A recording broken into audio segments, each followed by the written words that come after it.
Hi, everybody. Hello, hello, Hello. hello. Thank you, everybody, for being here. It's the Transatlantic Call-In Show where you get to talk to two real live trans people. And today I am joined by RiverboatJack. And how are you today? I am doing very sleepy. I did a really late show last night and fell asleep, woke up, and now I'm here.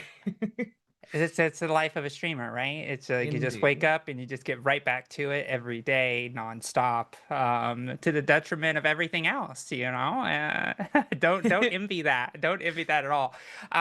So remember, everybody, you can call in at 720-619-2288, or if you are out of the country, you can use the web link in the description below as well. And yeah, it's been it's the middle of the month. I had a birthday. I turned 40. Like that actually Oh, happened. happy And yeah, birthday. thank you. I know. It's like 40 and now I like feel it. It's like, oh Oh no. no. Like 30s are gone. Like those will never come back for me. And I was like sitting with that and I was like, damn it, now I need to make this decade the best decade of all time. But I will once we win Yeah. this race. Yeah, it'll Every be a good every time. decade. Every decade you Yeah. have the opportunity to make it the best one of all time. So Yeah, exactly. Exactly. So all right, well, let's go ahead and go to last week's poll and take a look at how those results shook out. And it was, is it possible for the state to compel you to appreciate your sex? And a whopping 2% said absolutely. So states have the power to compel free thought. That's interesting. While the 98% said no. Jack, what do you think? if you're a number if sorry if you are a member of the 2%, I do encourage you to call in. I really want to understand your thought process on how exactly the state is going to compel you to appreciate your sex. Like what does that look like to you? Is it like throwing parties, throwing sex parties, if you will? Yeah. Like what does it look like? Let us know. I'm curious. Yeah, I mean, maybe they misread it. Maybe it was compel you to appreciate sex. And I'm just like, well, maybe there's some people out there that would like to appreciate some sex. And they were like, you know what? I would like to appreciate some of that. So go ahead. Let me have it. So that's the only way I could think that people would read this question completely wrong. It's just like, oh, I do appreciate the sex that I have, with other human beings. Like it's actually quite nice most of the time. And big caveat on most of the time, all right? Like so let's just be clear. But yeah, so that's just the silliness, and this is why I always say that sex and gender are two different things because like you trying to conflate the two creates the strange confusion of like what kind of sex do you mean? So yeah, again, the government trying to sneak their ways into your bedroom, but let's just say they never I left. I also like just to engage with it for a second. I am genuinely curious what folks who think that the state can compel you to appreciate like a biological sex, like what does that look like? Genuinely, I am curious. Like, is it just like a therapist sits down with you and talks about how great it is to be a man or a woman? Like what like because that's how I imagine folks who are in favor of this are thinking about it. Like, oh, it's just sit down and talk about how great it is to be a man with muscles and and axes with which you can cut wood. Like what exactly does this look like to you? I'm like I genuinely am at a loss. It's Yeah, such a silly ruling, and it's kind of horrific that the courts have found that they can try and do that, and they I can just have try. no idea what it looks like. I know. This is the death spiral we're going into with the government. It's like this is the stuff that they're talking about, right? Like we are on the precipice of, global war. Some would argue that it's already begun, and here we are talking about people being forced to appreciate their biological sex. And what's interesting too is like I appreciate being a trans woman. So technically then I appreciate myself, like, which is kind of like regardless of how I was born, I appreciate the state that I'm in. So again, this is why it's so ambiguous. It's like a trans woman would essentially be appreciative of who they are, so therefore the trans part is being assigned male at birth and then identifying as a woman when it comes to being a trans woman. Again, I'm reading way too much into it, and I'm gonna have my head explode. So let's go on to this week's poll. Will Senate Dems cave on anti-trans provisions of Trump's voter disenfranchisement bill? We will talk about that more. So make sure you get your votes in. And while we do that, we'll take our first caller. We're gonna take Luke, him from Kentucky has a question about trans athletes. You are live on the line with Jack and Josie. Tell us about it. What is your question about trans athletes? Well, I would like to preface it. Well, first, thank you for taking my call. Yeah, absolutely. Of I would like to course. preface it with like I fully support trans people and you know, their their civil rights and their pursuit of civil rights. And I understand that things have gotten worse under the current administration. Um, but my big question is just more of just asking your opinion. Do you feel that people such as Leah Thomas are a bit of a stumbling block for the trans movements, seeking, uh, equal rights and to be treated as equals, just based on how much of just being that there's only 2% of trans athletes in the NCAA, but how much negativity kind of rained down when she was competing. Short answer is no. I don't think so. I mean, she competed within the rule set. She didn't break any rules. We see that, when you actually lay out the story correctly and not the one that's propagandized, you'll see that she was a top athlete when she wasn't on hormones in the I guess boy division or men division. And then after she started her hormones, she still competed in the males division for the allotted time she was supposed to, and fell to like I think a little over 200 positioning amongst all of the men in the divisions across the country in the male division. So we see a marketed Hmm. drop there. And then we also can see that she won one race. So it's like, she won a 500, I think it was a 500 meter, if I can recall. I haven't talked about her in a minute. And that is a endurance race. And if you know anything about swimming, there's something called sandbagging. So essentially what you do is you kind of like you're either a sprinter or you are endurance. It's very rare unless you're Katie Ledecky, who is arguably one of the greatest swimmers of all time, who is a cis woman, by the way. Unless you're Katie Ledecky, you are not going to be the best in all sport of swimming. So she ended up getting first place in one race. She ended up getting second place or fifth place in other races. And so the idea that she was anything special is kind of laughable. She's just like average. No close to any records, no close to anything that is even close to Katie Ledecky's scores. So no, I don't think so. Jack, do you want to say anything about that? No, I think that was pretty comprehensive. I thought you did a good job. Yeah, thank you. What about you, Okay, Luke? well, I mean, looking just back at history, I know there's kind of an untrue narrative that surrounds Claudette Colvin back in the African American civil rights movement.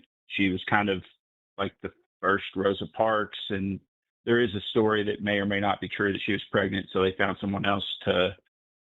They found Miss Parks to kind of be the face of those unfair Jim Crow laws. So I just, again, I'm from Kentucky, so I grew up in a very conservative environment, and over time I'm trying to deprogram myself from all that. So I just kind of wanted to speak with someone about that.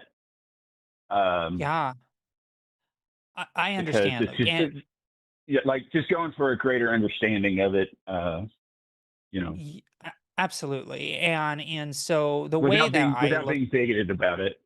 I understand, and I understand you're in good faith, and so the way that I look at it is things got out of whack when the government started getting involved with this, because before the Olympics since 2003 were allowing trans women in, we've still had zero trans people in women win any type of gold medals in any single division sport, and you also have, sports, including like, boxing in Florida. They have regulations that are very strict on allowing trans women in. And guess what? They still got in too.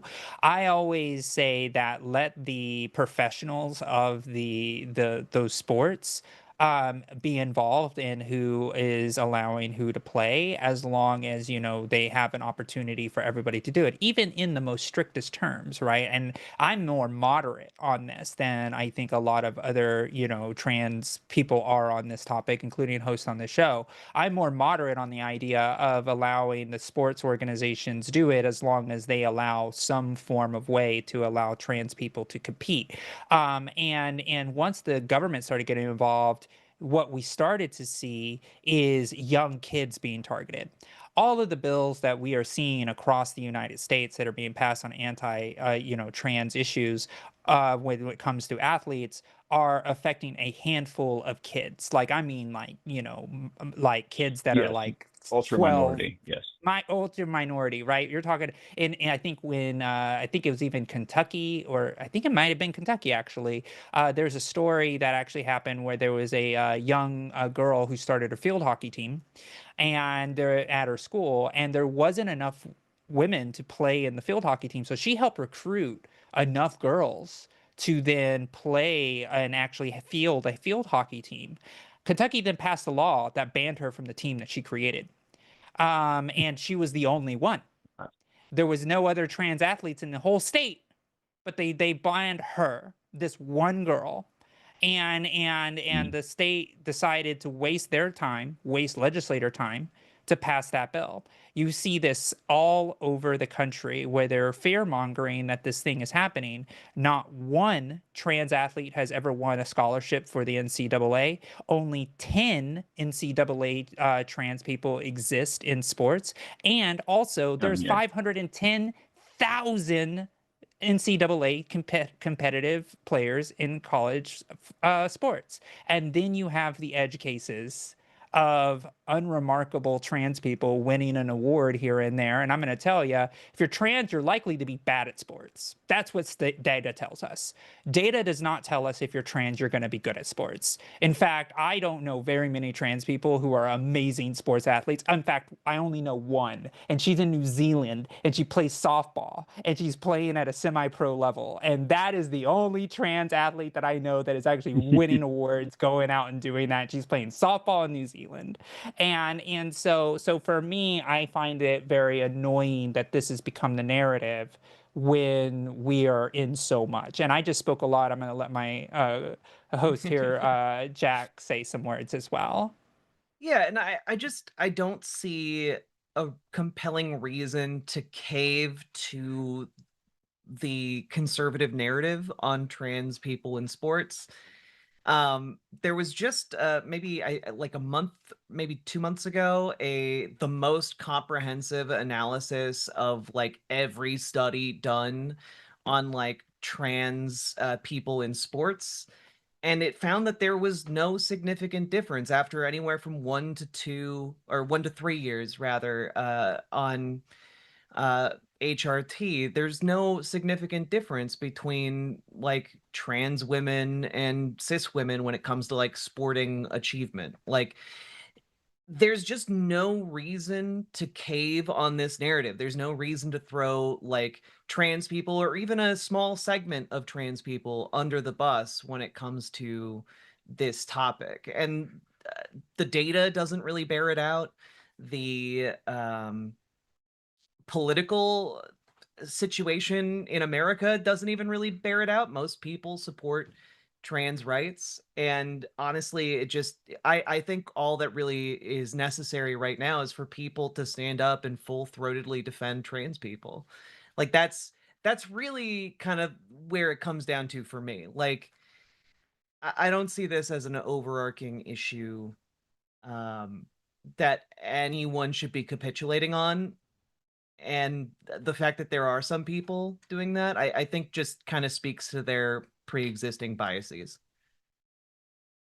Okay. Well, thank you both so much. That was illuminating for me. And like I said, I just wanted to, I don't have very many avenues around here to speak with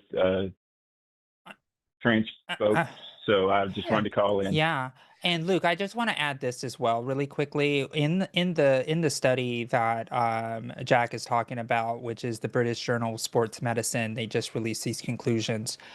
I actually was speaking at a Maryland hearing. I was a witness on a bill that was trying to ban trans sports for athletes.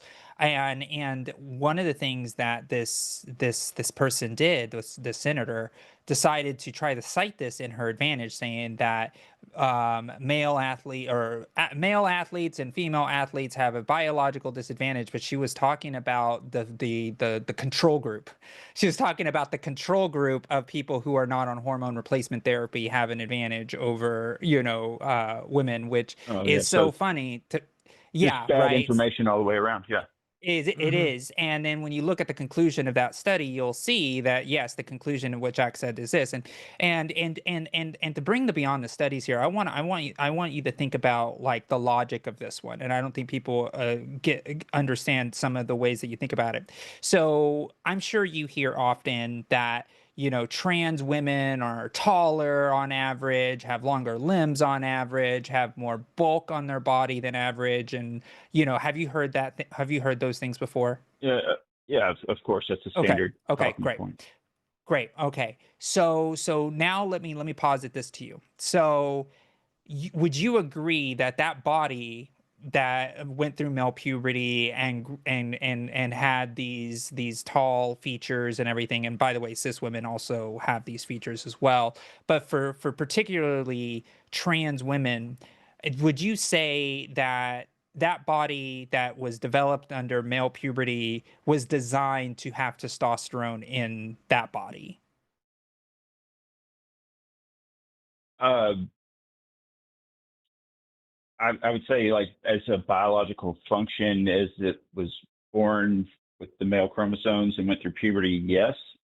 Okay, great, great. But And this isn't a trick question. I'm not trying to lead you anywhere. I'm just okay, asking if you're following what I'm saying. I'm just So trying not to sound like a stupid asshole when I respond. no, Luke. You're doing great. Believe me, but you're doing fine. And yes, sometimes I like to lead people to a hole and throw them in. That's not me doing that. I promise. Okay.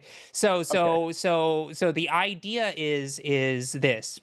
So if you remove the testosterone from a human body that grew on testosterone through that male puberty, and you remove that testosterone that helps maintain muscle mass, that helps lean, keeps your lean muscles, tendon strength, and all of these different things that exist of what testosterone has been proven to do in these studies that it says. Would a person that had a body that was developed for testosterone have less of an advantage because they are carrying longer limbs that their body can no longer support?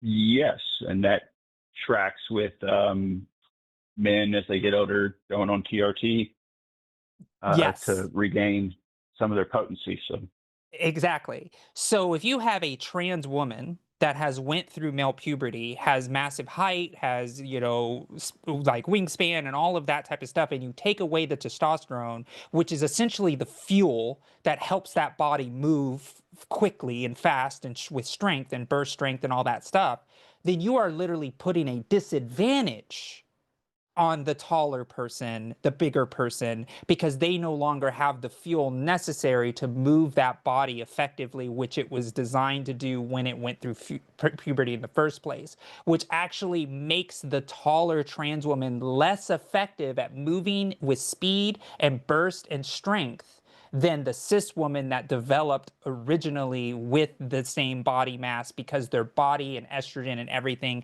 was naturally designed to carry that weight. That's an excellent talking point, Nate. This comes up at work all the time, and so yes, that's fantastic. Thank you for that. Yeah, because rather than going into the data and going into the studies, let's use just logic, right? Because a lot of times these arguments lean on that. Well, they're taller, so therefore they're better at sports. Well, actually, you've taken away the testosterone, so therefore they can't move as quickly and they get tired more quickly than a person that has testosterone in their body. So you're actually putting a huge negative factor on the trans person. And that's one of the reasons, and this is my opinion, I'm going to say my opinion, is why Sure. trans women don't do well in athletic sports at the elite levels. Because we are already disadvantaged just by the puberty that we had to be forced to go through to be able to perform at the top level. So that's my theory on why we don't perform well.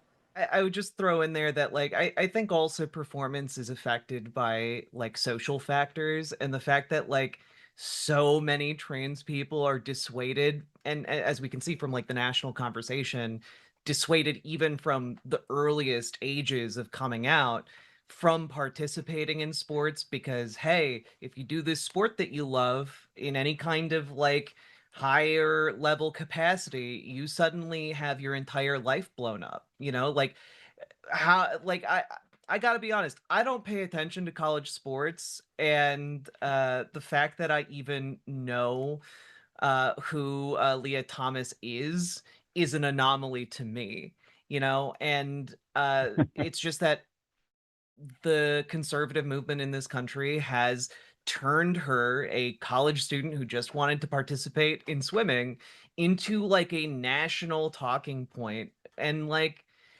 no one really wants to deal with that. Like, trans people just want to go out, they want to grill and chill just like everyone else. And uh, we'd much rather do that without a national spotlight of hatred on us. So I think like there's just such it, and it is a for the people who deal with this, it's a mental block from like being able to achieve like their full athletic potential too. Like, you know, you can watch like the Rocky movies and you see like Rocky is like trying to focus on training and focus on the fight. And like trans people don't get that luxury when it comes to like training and preparing for competitions. Like we have to always have like this huge weight on our shoulders because there is a concerted and consistent attack on trans rights, or even just the ability, you know, depending on the state you're in, to use the bathroom. You know, like it's a lot of bullshit to put up with, and I think that that hinders people in their athletic achievements too. Yeah. And I just want to add this too, Luke, because I think it's also relevant. This is why it's important to, if we have a kid that knows that they're trans early in their life and they go through the medical process and they get the diagnosis for gender dysphoria, you give those kids puberty blockers so that way that they don't go through the puberty of their birth sex and they go through the puberty that they prefer to have in their own lives or need to have in their own lives, prescribed by a doctor, prescribed by and also informed by their parents, and all of those things. That's why we have such a small number of trans adolescents going through this process. So when they do want to compete in sports and they do want to play sports with their friends or want to play at the highest level, they're given every advantage that they could possibly have to compete at the level that they deserve to compete at. And so that's why I think it's also a part of the conversation when we talk about trans athletes, is that if a trans athlete knows who they are at a young age, then let them go through the puberty that they want so they can avoid the stigma that is around the idea of going through this male puberty in the first place. And so that's another thing that we have to talk about. And also I just want to say this too, because a lot of times in these conversations trans men are left out of the conversation altogether, and there are plenty of trans men, right, guys who were Sure. assigned female at birth. They are playing sports with men all the time, and that is fine. But what we see with Matt Biggs in Texas, and I hear he's back into wrestling, which is really great for the community. But they in Texas they forced this trans guy who went through testosterone, had a full beard and everything, and they forced him to compete against women in high school, and now they use that photo of him pinning this cis girl to the ground and winning this competition as, see, this is why trans women shouldn't compete in sports, right? When it was a Yeah, trans yeah, and man that's that was forced. totally unfair. And yeah, And then they like took that his medals away too. yeah, it's unfair that he was not allowed to compete with the in the male division, being that he identified as men. Yeah. Yes, exactly. This is why it's always a bad idea to allow politicians in these very intimate issues, because when you Hmm. start letting them in, they start using it as political leverage for their own political careers instead of actually doing hard work like working on affordability and keeping, our our groceries and our gas prices low, or our healthcare or the infrastructure, or and all of these things. They'd rather talk about the 2 kids that play sports in their state instead of the million people that don't have proper healthcare coverage, because that's hard. They'd rather go Yeah, after the 2 kids that can't protect themselves. And we should Hmm. tell it's those easy to politicians to demonize. kick rocks, right? I And agree. and that's I why agree. Okay. that's Well, thank you both yeah. so much for taking my Thank you, call. Luke. I've I appreciated appreciate talking with you. you. Yeah, Yeah. thank you so See you, much. Luke. All right, bye. All right. Take care. Bye.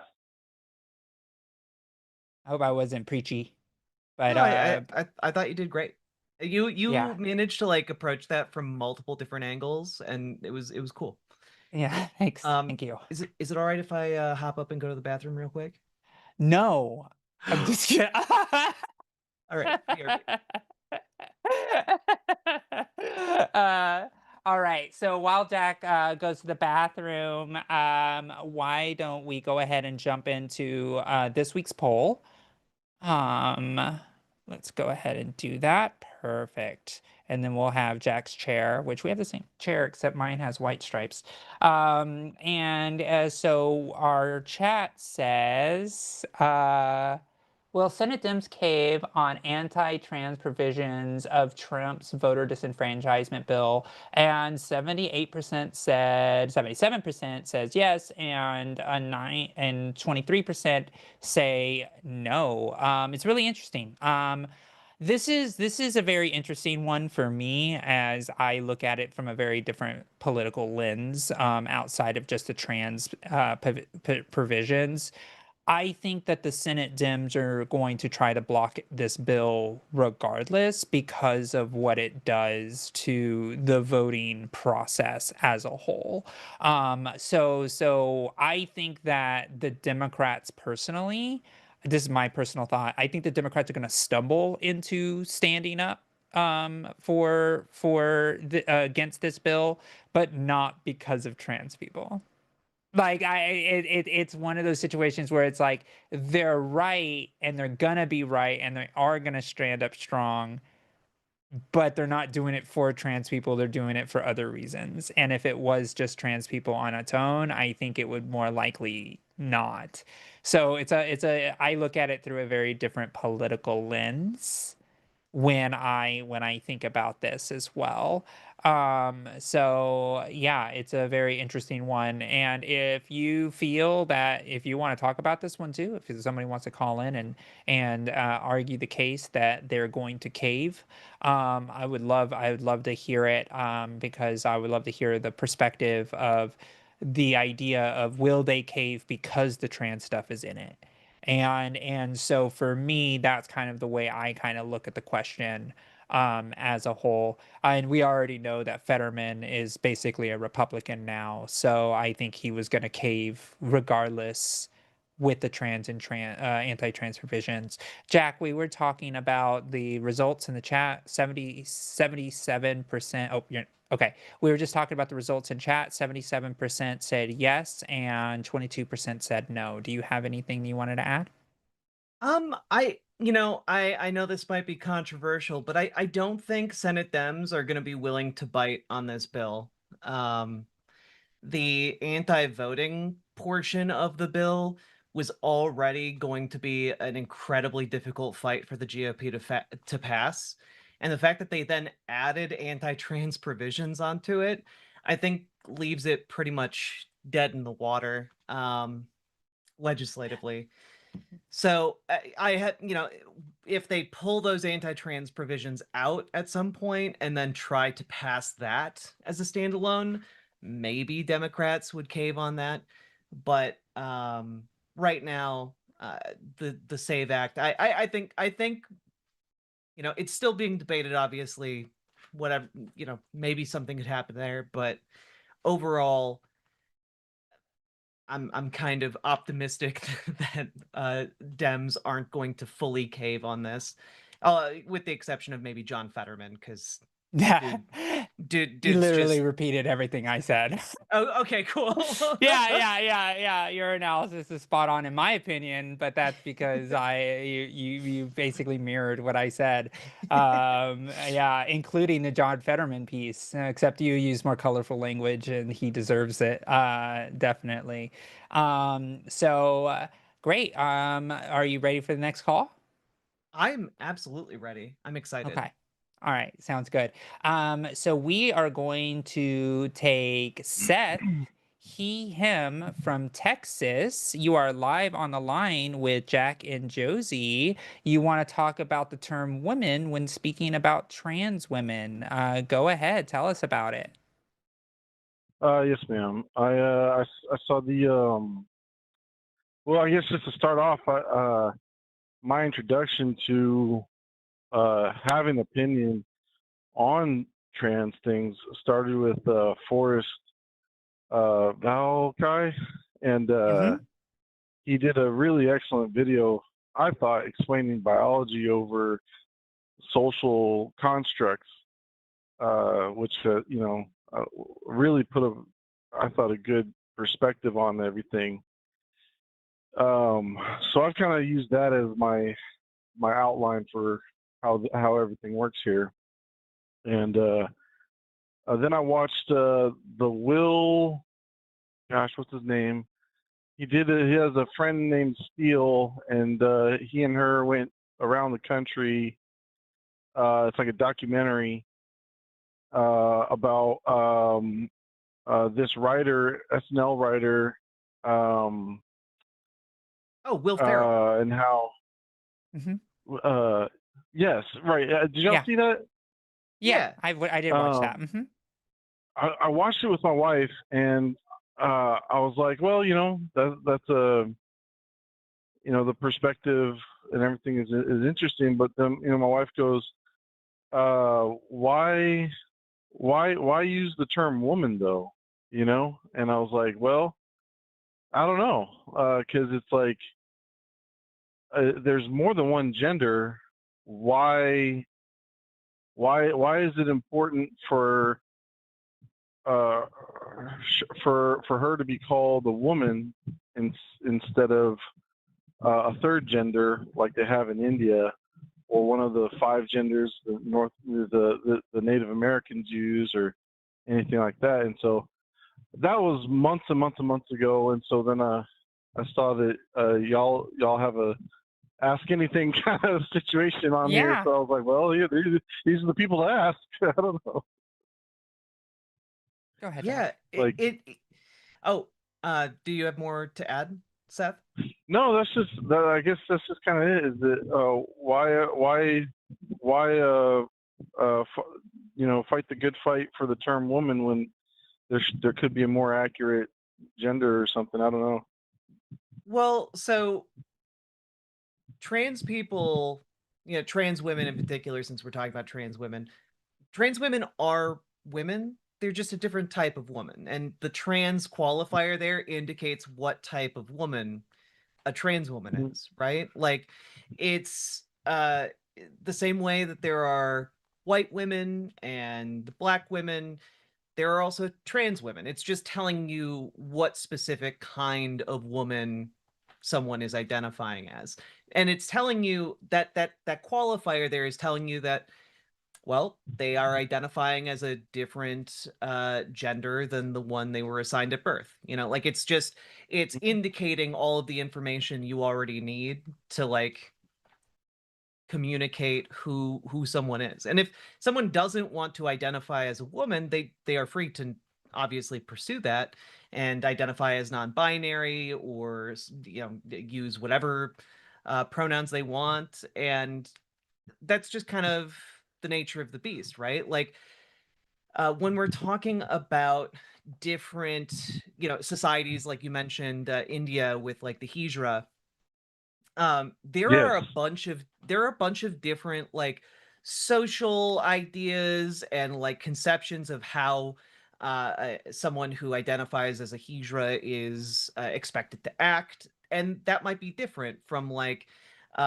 what a woman is expected to act like in society, or what a man is expected to act like in society. And so, like, the social expectations are different. The kind of set of ideas and qualities that are associated with a gender identity might be different in a third gender, fourth gender, fifth gender capacity.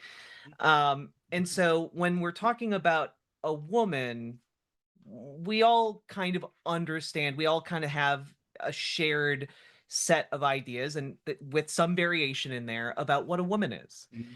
and or like the qualities of womanhood, I guess. And Mhm. so when trans women are saying I identify as a woman, they're identifying with that set of qualities, that set of ideas. And yeah, that's kind of where how I approach it anyway. What about you, Josie? Well, I was essentially going to say the same thing, and I'll just keep it very succinct as well with the idea of Seth. I'll ask you this question. It's a classic one that I use quite often on the show, but a black woman, a blonde woman, a cis woman, and a trans woman, are they all types of women? So, yeah, yeah, they're all types of Okay. women. Okay, great. So if you were to see, and like if all these women that I'm talking about were all in a group, you would just say Hmm. those women over there, Hmm. Hmm. right? Yeah. Yeah. So that's why the word woman works in most cases, because Jack and I are on a trans call-in show. We're very open, and we are here saying, yes, we're trans women. That's who we are, right? That is a very special case, because at least I can't speak for Jack, but for myself, I'm not going around society saying I'm a trans woman, I'm a trans woman, I'm a trans woman. No, I don't even really do that very often. The most that I do is really just carry this little lapel pin when I'm wearing a blazer that has like the Maryland flag and the trans flag. And then people ask me about it all the time. And I've actually had conversations with human beings, right? Where I'm just like having a conversation with them, and they look down and they see my lapel pin, and they see that it has a trans flag, Yeah. and it's like, oh, you're such a great ally for trans people for you wearing that. And I'm just like, oh my God. It's like, because they can't even like tell sometimes, right? Which is like fine. It's not my intention to do it that way, but that's just how it goes for me, as and how I walk through the world. And like I even work for a trans organization, and I have people being like, "Oh my gosh, it's so wonderful that you work to support trans rights. That community is so under attack." And it's like it's really weird that is how that happens as well for me personally. And so most people kind of just go through their lives being like, I am a woman. They're not saying I'm a curly haired woman, I'm a red haired woman, I'm a black woman, unless the specific case shows up why they need to discern those type of things, right? Like if you're going to a Right. hairstylist that focuses on curly hair, I, yeah, maybe you want to let them know, yeah, curly hair. I, I, I definitely understand the identifier, and like the, like, you know, like that kind of thing. I guess maybe my wife has I can't really speak for her because I can't claim to know what's in her mind whatsoever. But it seemed like she was uh, uh, like keeping the term woman as a special term, like it meant something to her that was like childbirthing type of, like it was an important term for her to keep for just cis women. Like it seemed like she was gatekeeping Sure. that word for Yeah. that specific thing. And is that do y'all see that a lot? Is that a thing or? Yeah. Yeah, unfortunately, that's just a form. Unfortunately, it's like it's an otherization and trying to make women as a normal and a trans woman as not normal, right? And I have a lot of issues with the idea of normal, right? I don't like the idea of like somebody's abnormal, so therefore anybody who, yeah, it's it's just Right, weird, yeah, right? it's Yeah, like guys, yeah, these people have biologically existed for our entire existence. If they're not normal by yeah. now, what are they, right? Yeah, yeah, Yeah. exactly, exactly. And And and I oh, go ahead, Jack, if you want to finish I your point. I wanted to just add in, like, there's also like a semantic element of this, which like related to language and language use. A really good example of this would be that a lot of people really disliked the way that all of a sudden a lot of people started using the word literally to not mean literally. And Literally. maybe like Yeah, 12 maybe like 12 years ago, it got official, like its definition got officially amended to include this new way that people were using the word. And so eh, despite the fact that a lot of people, still to this day have an issue with the word literally being used to mean anything other than literally, uh Hmm. I think that there are people who just, like, on semantic grounds or for whatever reason, hold on to, kind of Okay. outdated ways of viewing language in this way. And, like, it's it's something that happens when, like, terminology changes, or when different groups of people use the same word but in different ways. And um how someone might view one word and another person might view that same word, it can vary. There can be differences because communication is kind of like this nebulous weird thing where, like, I have air in my lungs that I'm pushing out of my mouth and I'm somehow turning that into something that means something to you.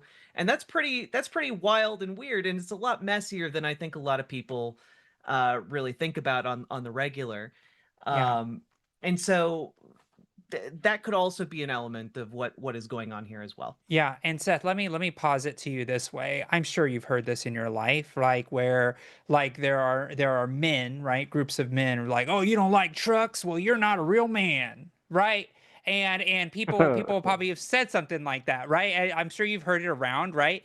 But the idea Sure. is Oh, it's trying to other or trying to make a man less of a man for whatever reason it is. It's the same thing with like it's been an argument as old as time of like other women saying, "Well, you're not actually a woman until you have a baby," right? And it's like, and that's this and that's fucked up to other women that don't want to have baby. I mean, like look what happened with the last election where JD Vance was literally saying women who don't have baby and don't have children are literally deranged and sociopathic, right? Like it's the idea of only the real women have the right to right. be able to claim femininity, right? And if you Humans love to make a tribe. They love they to do other each other, and it's a terrible they do condition.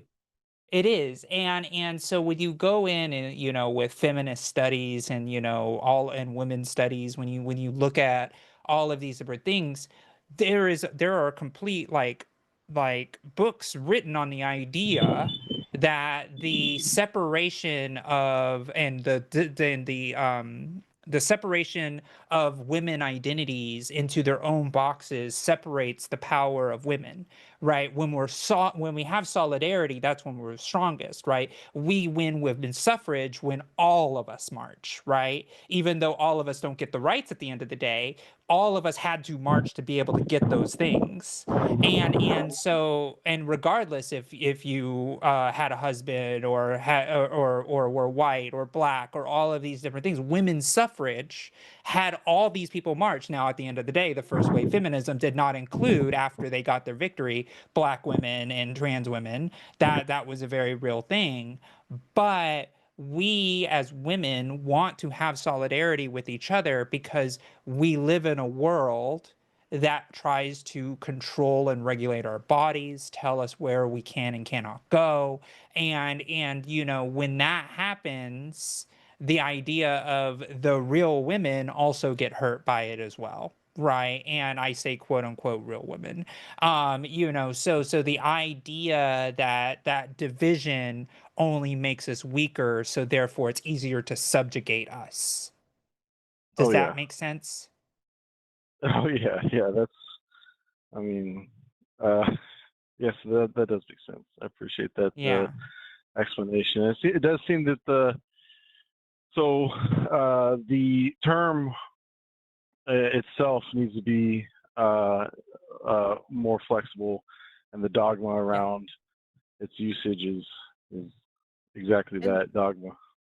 and it Mm-hmm. is worth pointing out that it has historically always been flexible. You know, like what constituted a real man in the 1600s in France, you know, in France aristocracy was different than what a real man was considered, you know, if you were a French Big peasant, wigs. you Yeah. know, Yeah, compared to exactly. a real man in, you know, the American South right now. Like Oh yeah. what is considered a real man? Like there's an element of like cultural policing around that as well, where like, you know, I'm sure you've experienced like people, you know, even at your workplace being like, you're not a real man unless you do X, Y, or Z, or don't do X, Y, Oh or yeah. Z.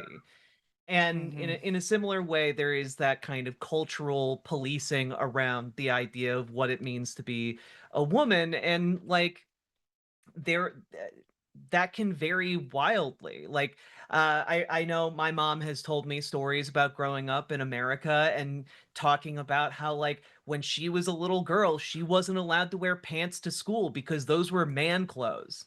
You know, like things have changed even Yeah. within our own lifetimes about what it means to be like a woman when it comes to stuff like pants and like other different issues as well. And like it, trans women are just a different kind of woman. Yeah, Yep. My exactly. parents are We're all also boomers. yeah. Hell yeah. Well, Seth, I hope that clears that up. And, you know, and these are hard conversations to have. And, you know, I really appreciate you calling in and getting a clear grasp on this. And, you know, it just like woman means a lot to your wife, woman means a lot to me. And I'm sure it means a lot to Jack too. And you know, and I think that's what's special because being a man probably means something to you too. And nobody should be able to take that from you, right? That's what we Yeah. fight for, right? I want your wife to feel that passion and that love for being a woman, just like any other woman that holds that true to themselves, because I think that's what's Mm. special about, you know, womanhood or femininity. And it's also special to manhood too. And, you know, I think Yeah. that, you know, when men have a strong grasp of what their manhood means to them and it's special to them, it makes the whole world better, because that individual fingerprint that everybody has with their own identity with themselves, of whatever identity that is, allows the world to be more colorful, more texture. I always say, like, humanity is a tapestry, and it would be really boring if we were all the same color, right? Right. Like, so I think we need to embrace the differences on how people see themselves, and to be all part of that same tapestry woven together to make it strong. And that's how I view the world.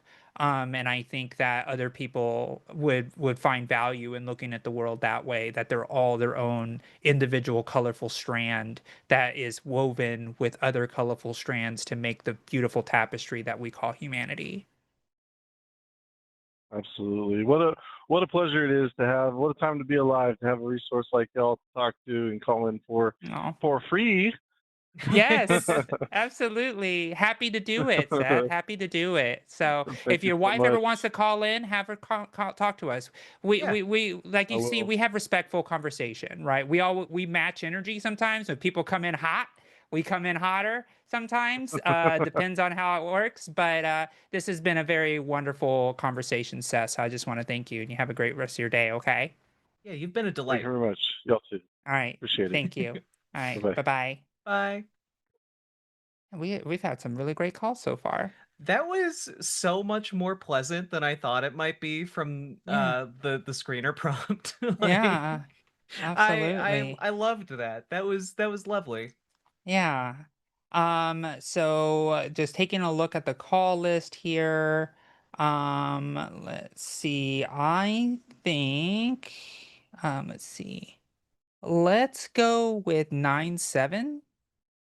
Do you Yeah, see that let's one? do it. Yeah, Okay. I think that's great. All right. We have Mark calling in, he, him from Germany. You are live on the line with Jack and Josie. How are you today? It looks like you want to talk about gender being a thing. So lay it on us. What do you think? Well, sorry, I'm a little bit nervous, and No worries, No you're especially doing because great. worries. English is not my first language. Oh, well, you're doing fine, Well, and we'll speak slow for you. No worries.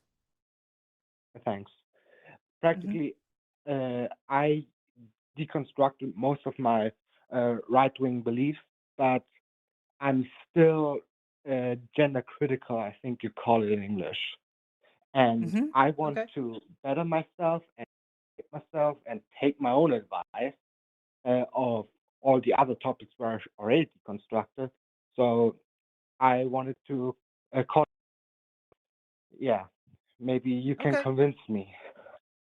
Uh, Sure. when you say gender critical, can you elaborate a little bit on what that means to you?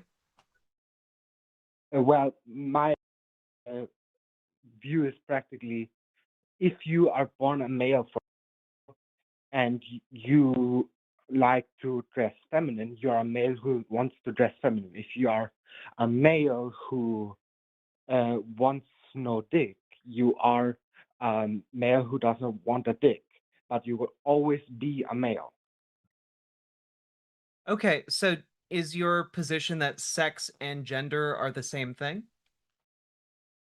I don't even know what gender properly is. Okay. Okay, I actually have a great way to maybe demonstrate this. Like, Mark, say you're walking down the street and you see someone wearing a dress, long hair, lipstick, they seem to have breasts, hips, etc., wearing high heels. What do you think they are? You're just Well, walking by them in society, passing. You're not talking to them. You're not doing anything. Like, would you say that you walked by a woman? Would you say you walked by a man? well, the society would tell me that this is a woman, but my knowledge tells me I can't know because there are who could do the same thing. Okay. So the thing that you are acknowledging that you would and society in general would categorize that person just based on those kind of superficial traits, would categorize that person as a woman. Um, and you're saying, well, I can't know. How would you know? Um, I would, at least from my worldview I have right now, I would need to ask what their sex is. Well, so like, and how are you going to know whether or not they're telling you what their sex is? I would Like need to how would talk to them, but from the position I'm in the example, I can't know. Yeah, and so kind of what we're talking about is that there is not really a way for you at all to definitively tell what somebody else's sex is by just walking down the street and looking at someone. If you were to apply pronouns and you've acknowledged society would say, generally speaking, that person you're walking by would be categorized as a woman, right? That Yeah. social definition is what gender is. Gender is a social construct. It's a set of ideas and uh, cues and qualities that people generally group as woman, you know? And so when we're talking about gender, that social definition that is so nebulous. I don't know if you were listening to our last caller, but we were talking about how the idea of what it means to have gender, woman or man, changes over time. That's because it's socially defined, right? And so the problem I think that you're running into is that you're trying to say sex is gender and operates the same as gender, but those are two very different things. Does that make sense? Does that example help kind of clarify a little bit? Yeah, but if you say that it's just an amalgamation of traits we associate with womanhood, wouldn't then, I don't know, a femboy, for example, wouldn't then that classify as a woman? Because he would then wear dresses, he would dress feminine, act feminine, maybe even take estrogen and so on. Well, I feel like you kind of, by calling someone a femboy, are kind of already playing into that. The The same way, gender. yeah, you're playing into like the gender construct and acknowledging it by even using the term femboy, Yeah. because like that, and a lot of femboys would acknowledge that they are playing into those social expectations of womanhood as well, right? Like it's not an unknown quality that they're engaging with. It is, they are directly engaging with this very social quality while still identifying as men, right? But how do you identify as a man if the Perfect. identification of a gender is the stereotypes and you So literally here, give all Mark, the let what? me ask you this. I'm going to ask you a question. Are you a man? Um, from my worldview, yes. From your worldview, I don't Well, know. no, okay. So you said you're a man, right? So that means you are telling me you identify as a man. Why?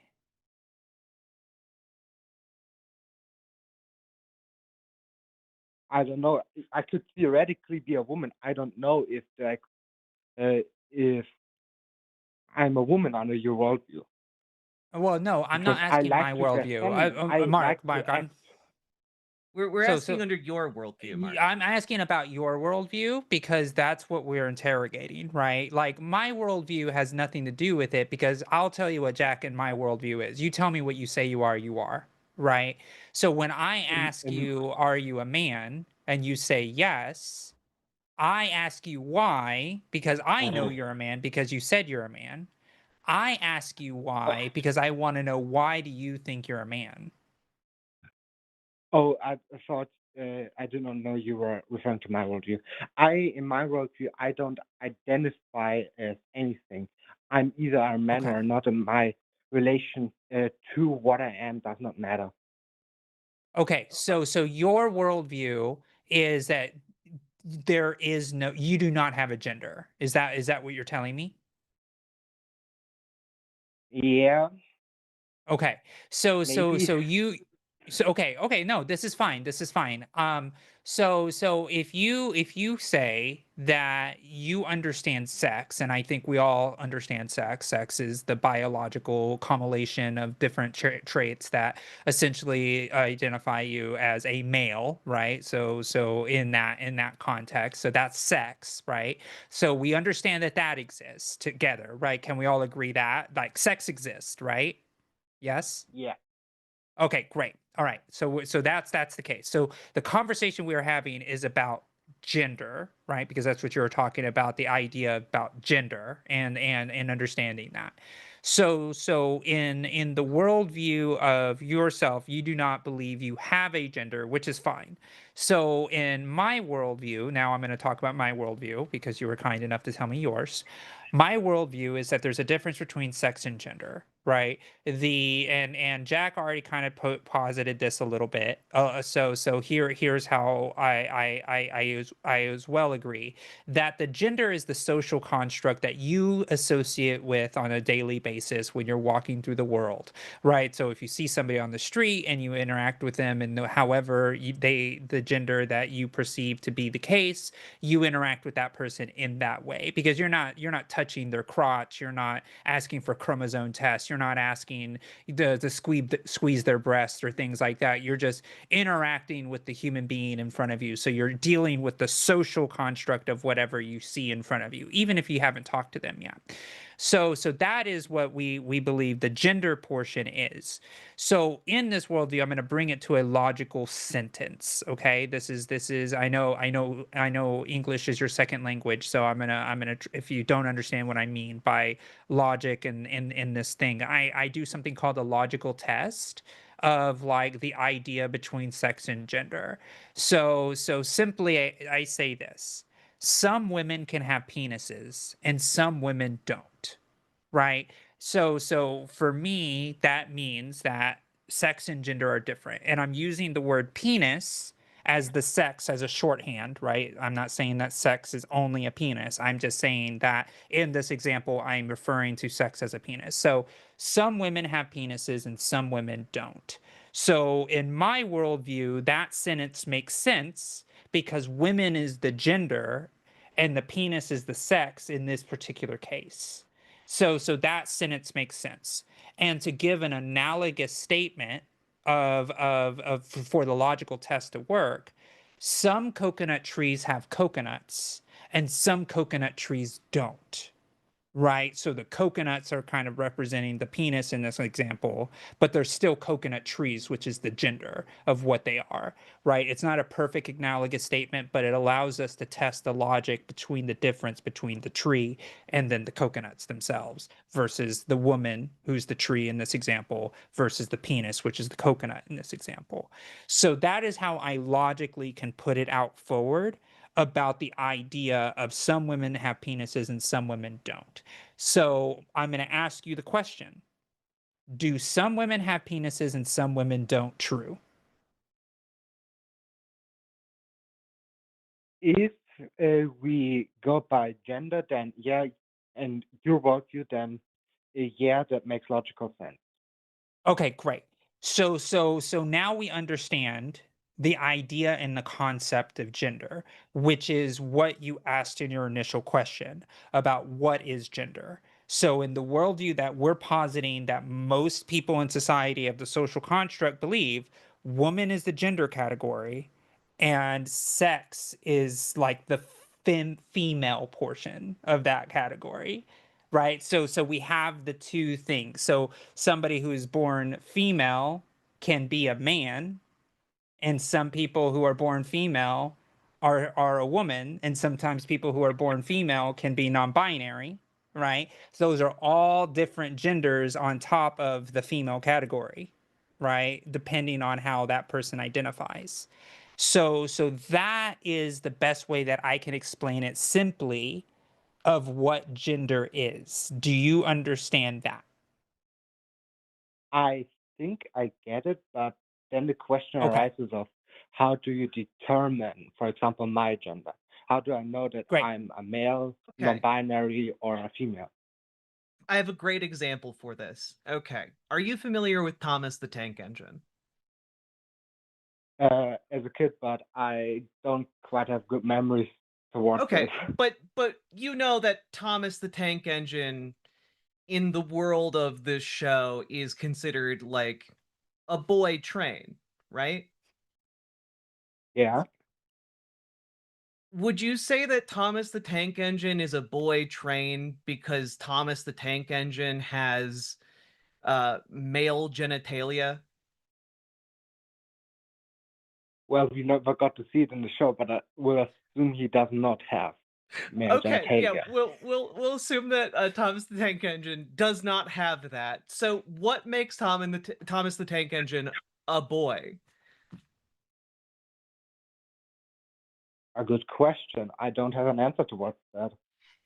It's because he is identifying in the show with a set of, you know, masculine traits that we typically associate with men. Well, right? I would say Or this. It's not the traits. It's not the traits. It's just that Thomas the Tank Engine says he's a boy. yeah, Thomas the I Tank mean, Engine says that he's, you know, in that because way. and Because because the traits don't matter in this well, and situation, right?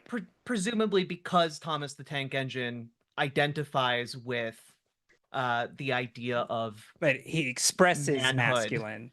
Yes. So I not to get more because I think Mark, like this is the big differentiation, right? In a human person, there is gender identity, there's gender expression, there's sex, there's sexual orientation, and I argue there's a fifth one, which is relationship configuration, meaning you can have 0 to many partners. And that is just how we are built inside, right? Like, would you agree that somebody who is gay is born that way? I would rather say it develops like they grew up, but yeah, we can probably also say that. Yes. Okay. Great. We're gonna go with the fact that gay people are born that way. And so it's the same thing with gender identity. Now, when you were talking about your femboy, right? A femboy is somebody who identifies as a man and has the gender expression of feminine. So therefore, they like the feminine characteristics that they like to express, right? But they still identify as a man, just like someone who is a butch woman or someone who is a tomboy. Those are words that are used in English. So I don't know if they translate well in German, but I know what essentially they mean. it's yeah. So a woman who identifies as a woman but likes masculine things. The key here, Mark, the reason that how you find out somebody's gender is you ask them. That's the only way. That's why I asked you, do you identify as a man? Because it's the only way I can confirm who you are because it's your identity. I can't tell you what you are. Only you can tell me what you are. And that's what Yeah, gender that makes identity sense to is. me. But Yeah. how does Okay. someone self know? Like, how do I now Sure. know that I am a male if I have female traits, Sure. for example? So sure. So what it is Mark, this is the beauty of having people who are trans in the world and people who explore gender in the world, because you get to freely ask yourself that question. Guess what? I used to ask myself that question all the time when I thought I was a man because society told me I was one, and I had to discover that I was actually a woman.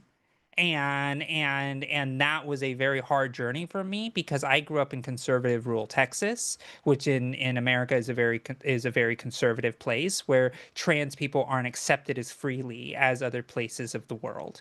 And so I had to deal with the fact I even joined the military as a man, right? And I had to do all of the things that military men were doing, right? And even though inside I have always felt that that was wrong, even though because I've been a woman this whole time. And Mark, it's okay to ask yourself that question, but it's a question that only you can answer. Because the answer could be, I don't feel like a man. I don't think I am one, and that's fine.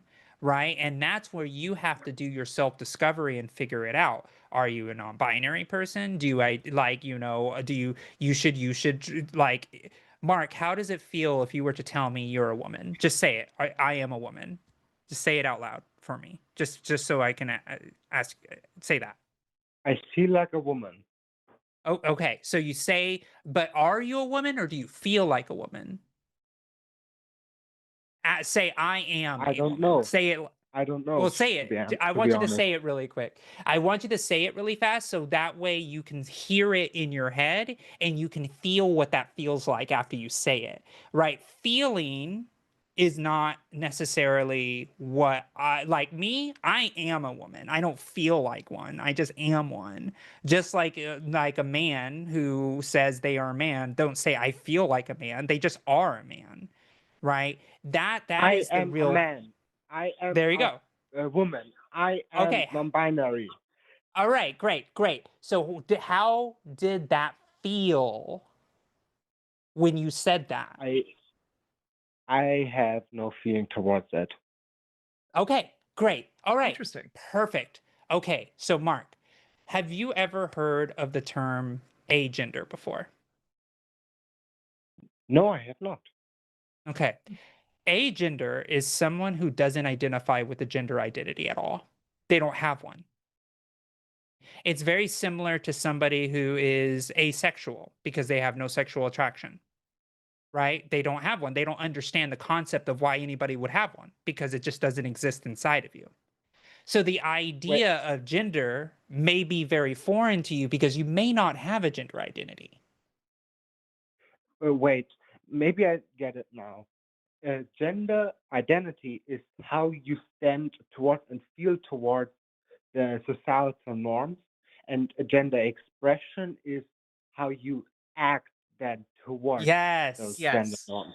you that got is it. absolutely I right. That is fucking get it. There you go, Mark. There you go. No, this is great. I really appreciate you exploring this because there are people all over the world that are asking them the same question. Right. And us as trans people, for us, we get it real fast because it's like, I'm a woman, I know, because I've been fighting to be a woman this whole freaking time on this planet. And so my gender identity is very hard, fast inside of me who I am. Just like anybody who says that they're a woman, if they're cis, or anybody who says they're a man, or anybody who says they're non-binary, they're very strong in that identity, right? You know what I'm talking about, Mark, right? Yeah. Okay, so some people don't have that. Some people just don't care. Some people have no sense or understanding of what that is, or doesn't care how the world looks at them or says who they are, because you don't have that in yourself. Now, that is something that I think is starting to come to light more and more as we understand gender identity better. Because there are a lot of people who, just like yourself, is like, you just finally understand the concept, right? And just like an asexual person who's looking around at their friends and be like, wait, y'all have sex? Like, what the hell have y'all been doing? Like, that is a thing, you know? And then like all of a sudden it is illuminated of like, that's what that is. And they're like, ew, gross, I'm not gonna do that. I don't want that for myself. But you can understand that sex exists even though you have no desire to have it. Just like certain people who don't have any concept or want for gender identity can understand that other people have it, but it plays no important role in your life at all. And I think maybe a way of thinking about it is how people like identify as like fans of a specific sport team. You know, it's just a much higher stakes version of that for people because it's a lot closer to who they are internally. It reflects who they are more accurately, right? And just in the same way, like I'm not a sports person. I do not care about sports really. It's not my thing. But I can understand that people do very much care about sports, even outside of myself. Like, and how do people come to become fans of different teams? Well, there are a wide variety of different teams you can root for, a wide variety of different sports you can root for, and how you identify and what you're interested in, that's up to you, you know. Mm-hmm. So Mark, after now understanding your original question about is gender a thing, right? And understanding the idea of the gender critical positioning that you were in at the beginning, how do you feel now? I probably can't give you an answer because I need to think about it. I can't answer that on the spot. I maybe need to sleep about it. That's But fair. Uh-huh. I have the feeling that that thing, this gender critical thing is gone Okay. or Right. will be gone. Yeah. And I appreciate your honesty, Mark, right? Yeah. Because that's why we do this show, right? We're not here to judge.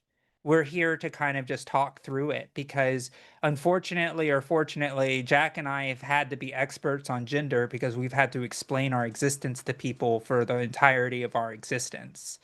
And that's why we want to share our knowledge and wisdom that we've gathered from our own gender identity to help explain it to people just like you. And thank you guys for that.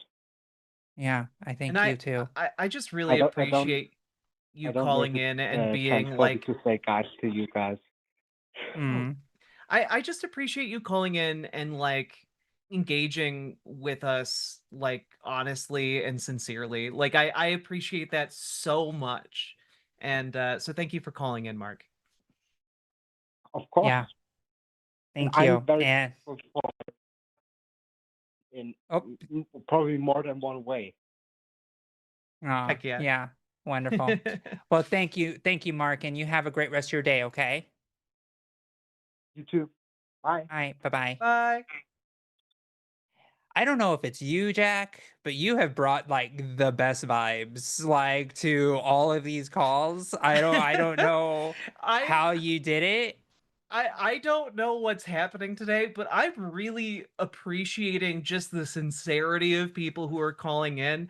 I'm always a little bit prepared to just like get pugilistic on this Yeah. show, but like man, today people have just been restoring my faith in humanity a little I bit. know. You I know? like it's like people coming in and like actually saying I'm gonna sit and think I now get it. Like I think that was probably the most like what was the word not humble it was what is it genuine, it's not the word genuine, but it's like that was like I got it was Yeah. so like it was like such a moment of like oh my gosh, that was wholesome. That's the word I'm looking for. It was like Yeah. the most wholesome thing that I think I've ever experienced on this show of just like somebody understanding gender. And it's like the idea of like, and that's where I'm now starting to take the position on a lot of these calls. And this is kind of a new thing for me over the last few months of doing Mhm. this show now. Like, because I've been doing this for over 2 years, which is wild to think about. But like, but you know, the idea that like having the perception of like somebody may legitimately not understand gender, right? Mhm. Because the way I used to approach a lot of the conversations in the past on this show has been a lot of like they're not understanding gender in bad faith. But now I'm starting to take the position of like maybe people genuinely don't understand gender because it's never had to been a concept that they've had to think about before, Exactly. Yeah. right? And That's it's really changed the direction of a lot of these calls. and that's how like I like to I want to live in a world where I extend like the presumption of like good faith to everyone who calls in Of course. until they reveal like maybe that they're not operating in good faith. But like it's nice to have that expectation like met several times in a row. I Yeah. it Yeah. is it's relieving, you know? Yeah. So I'm looking and we have full lines, which is great. And sorry folks if you're on hold for a while there. We do take the calls that are probably a little bit more oppositional or have a counterpoint. So it's not that we are skipping you on purpose. It's just that the show dictates that we have to interact with calls that may have possible contention just for the learning experience. But I do see some great advice calls, and we hope that we'll be able to get to some of them. So please hang on tight while we continue. I'm looking at 15-2. You know, Unless you want I something different. no, Go for it. I think that would be great. You sure? Yeah. You don't have to agree with me. Oh, Like no. You can disagree. Okay. All right. It's Sounds fine. good. Okay.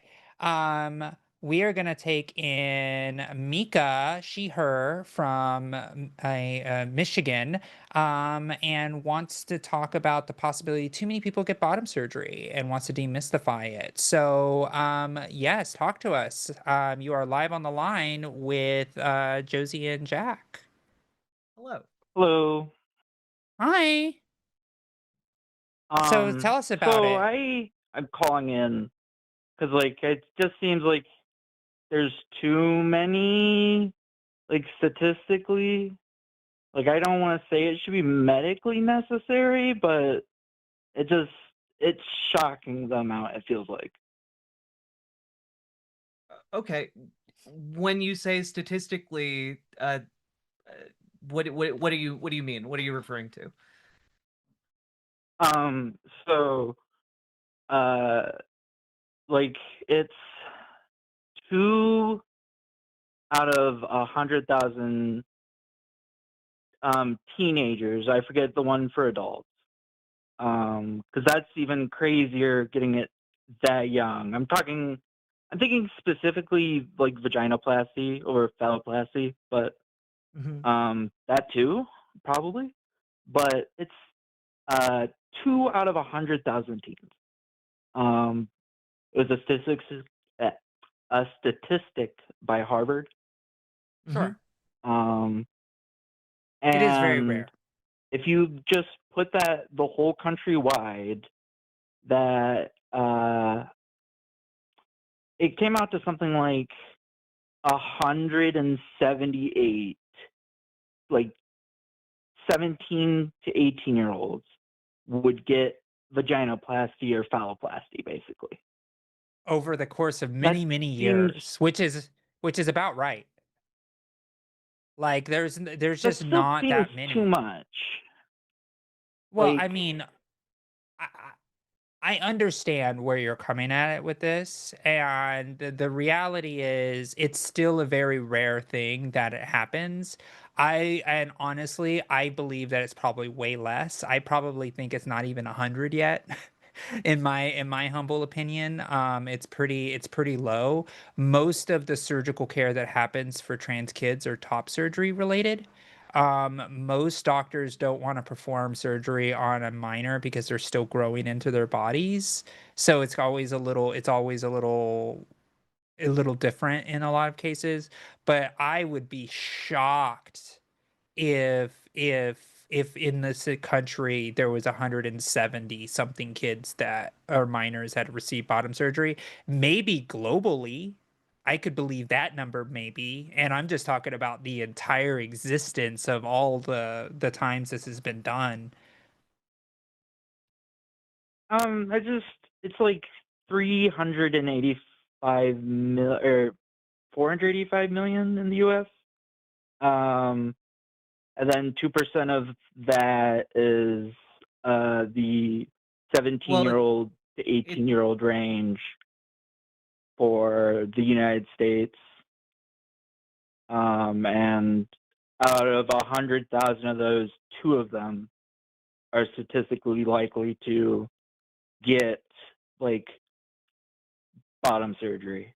Well, so I'm aware of the stat that you're talking about, and the stat isn't related to bottom surgery specifically. It's related to gender affirming surgery. So that includes like top surgery, and I'm not aware of any stat about bottom surgery on trans youth. But I can tell you that the overwhelming majority of gender affirming surgeries performed on the cohort, which is 15 to 17-year-olds, is top surgery. So whether it is chest reduction or implants, something like that. And it is worth pointing out that, you know, I had cis girls in my school who got top surgery because they had large breasts and they wanted smaller breasts because it was causing them physical discomfort. And like that's something that happens with cis and trans kids for a wide variety of different medical reasons. But the 2 per 100,000 rate that is almost entirely, and I might even say entirely, top surgery. It's Yeah, not bottom because surgery. which makes sense, right? Because there's only like 500 like accounts of gender affirming surgery on minors over the course of like the last 7 years or something like that. So it's still very uncommon, and that's because it's informed by medical doctors and clinicians, and that's usually how it goes. And believe me, there would be a lot more Chloe Coles in the world if it was any different. I mean, like Chloe Cole makes about $200,000 a year trotting around that she was, had her breast removed before any other gender affirming care. And yes, yeah, I mean, that's weird. Nobody in their right minds usually do that type of thing. It was a doctor that was specifically sought out for And that type of stuff. And I'm also just going to throw out there that the overwhelming majority of gender affirming top surgeries performed in America, like 97% on teens, are for cisgender men who want or boys who have gynecomastia and want to reduce their chest size. Yeah. 98% was that? 97%. 97%. 97% of gender affirming 97. care happens to cis boys because of gynecomastia. Okay. Yeah. I find I'm taking your word for the data I'll link it for in the chat. combined top surgery and bottom surgery. Because I didn't look at it probably as much as you did, if you know it like off the Yeah. top. Yeah, I linked it in the YouTube chat. You can take a look at it. So with that, I think it's where I'm leaning, where it feels like it should be a medically necessary surgery, with like even the small regret rate that it has. It is medically necessary. Yeah, you Why- can't just that's why walk it's into surgery is. I mean, like Yeah. it can be, but I think it should have to be. Like It I'm is. leaning towards that. It literally is. You can't Like, just it's- walk into the literally is. clinic and get one. Yeah. Yes, it's Well, that's no, the only I reason thought it was that doctors are prescribing this. It's prescribed gender affirming care. That's how this works. Unless it's like some like rock star that just wants to do something for the memes, but I don't think that's happening either. Like, it's Specifically, like the study being referenced from the Journal of the American Medical Association, that data was sourced from insured patients, which means those had to have been deemed medically necessary oh, that's in fair order too. to get the claim. Yeah. Excellent point. Did you hear that? So the say that data again? the data that was used in that study was done by insurance companies, meaning that insurance companies only give coverage to people who are deemed medically necessary. So everybody in this study was purely medically necessary. Nothing was cosmetic. Huh. Yeah. And Mika, I just want to say this too, right? Like, it's in the trans community's best interest that we do our best to make sure the people who receive this surgery need it. Because we don't want Chloe Coles walking around saying what they say on the freaking national media. We want people to get the healthcare that they need. It serves us no purpose to start giving people gender affirming care when it's not necessary. Because then you'd have a higher regret rate, which would make it harder for us to exist. It's in our best interest to make sure we keep regret rate the where it is, and that's why the clinical care that we are doing is working. It's actually better than any other medical thing that we do in the world, right? People regret everything at a almost 20% rate in most cases, but yet trans surgical care and gender affirming care is in the 1 percentile.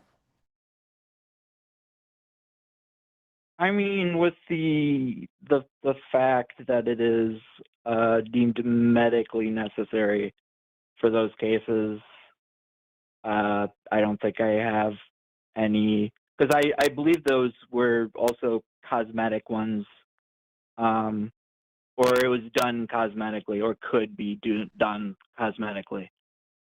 There's no Besides bottom that, I surgery guess that is happening it's fine. cosmetically, Mika. I mean, there's no bottom surgery that's happening cosmetically. Like, the idea, unless they're getting like labia things or something like that, or like, you know, whatever penis extension type stuff, maybe like for cis men. But outside of that, like, you know, this is all trans related healthcare that is medically necessary.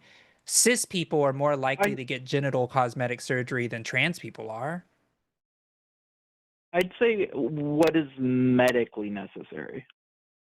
What To is alleviate, considered necessary by yeah, your doctors yeah, and you know, insurance to company. alleviate gender dysphoria.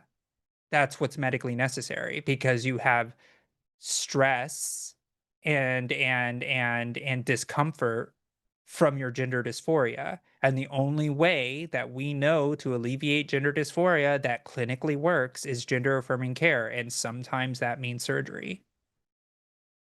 But people are given gender affirming care that don't have dysphoria. No?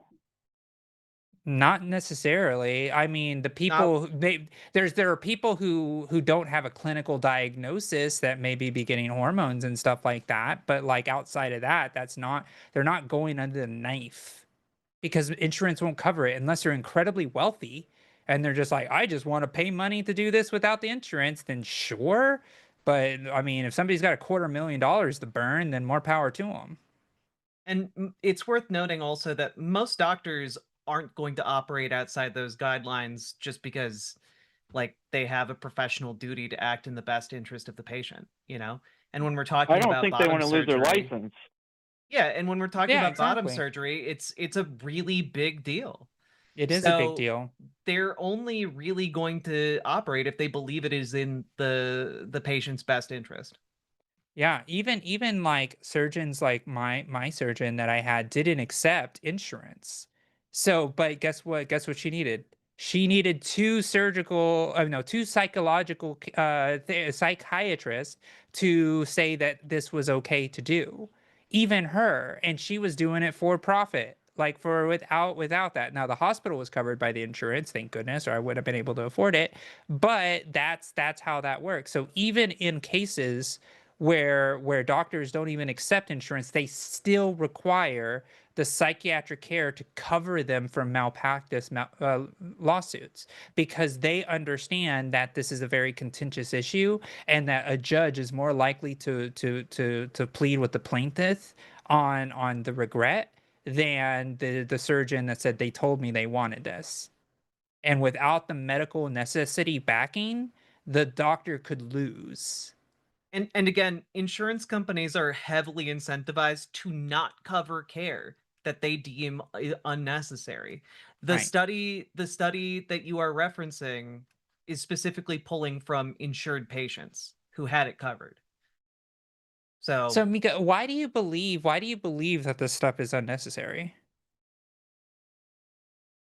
Why do I believe? Well, I thought that it could be done like as a cosmetic surgery. But what led you to Um, believe that is my question. because it feels like it would be within the same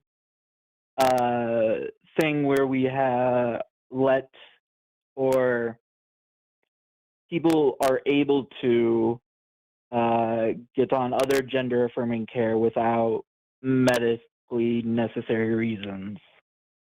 It's not necessarily the same thing, because once you go under the knife, like there's a lot of doctors involved, a lot of doctors. You have anesthesiologists, you have urethra, like I forget what kind of surgeon doctor that is. You have the surgeon themselves, you have the entire care team, you have a general provider. There are so many gates you have to go through that are beyond plastics, right? Plastics, which is the word of that plastic surgeons use, don't just say, I sign off, I'm going to do this without the entire medical team that's involved as well. Like, this isn't like, now, if you want boobs, like, you don't, yeah, that's informed consent. Who cares? But when you're talking about bottom surgery, there is so much medical teams that are involved and so many doctors that have to check that off before that even happens. And I would just add that when it comes to kids and surgical intervention, it is also, you have a lot of hurdles to jump through there as well, with multiple doctors signing off on any kind of intervention like that. Yeah. Does that make more sense now? I understand that it's like a rigorous process. But you still believe that that Mhm. people can do this unnecessarily? Well, I mean, I think people want without to deeming it. do it Yeah. unnecessarily. But that's not really happening though, is it? I mean, I think they might not pass the like rigorous standards to get bottom surgery. So how it sounds. Mika, let me give you this example. If somebody is writhing in pain, or pretend, let's say this is a pretender. They're writhing in pain and they're screaming, they won't stop screaming, their like blood pressure is high, they're red in the face, and they're just screaming, oh, it hurts my stomach, it hurts so bad, it's just, and they're like screaming, they're like, all these things. Do you know that sometimes a doctor has to make the decision of like, we need to cut this person open, figure out what the hell's wrong with them? And they could do that on a lie. Well, So I do you fine if someone. I'm not saying someone's like faking being. Well, that's essentially what you're saying, medically right? necessary. That's not what I'm saying. Well, I'm saying it that sounds. Okay, go ahead. I'm if sorry. I'm not letting you someone finish. wants to, and it's not medically necessary. But it that's- seems like they won't be able to get bottom surgery if No. it's not medically Not necessary. really, unless they are some wealthy human being that can pay for all of this out of pocket and have a bunch of doctors sign off of it because they're freaking wealthy as shit. Then I don't see it happening. Like, you can go to Bangkok and pay $250,000 or whatever they do. I guess they can do it. It doesn't matter. Like, if that could be something they could do, But like at the end of the day, it's like it's a lot of it is based on insurance and a lot of it's based on medical necessity. Because guess what? There's a ton of people in line in front of you. People who need the surgery and are waiting in line, and they're not going to give somebody surgery if they don't need it. I'm still confused why you think this.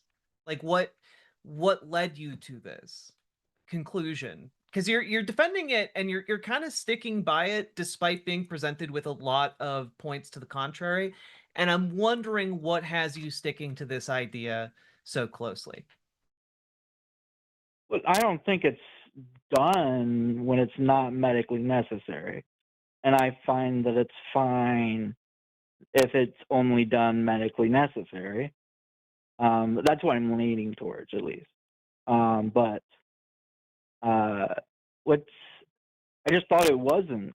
Just like you could get it cosmetically. And if that's not the case, then it's fine.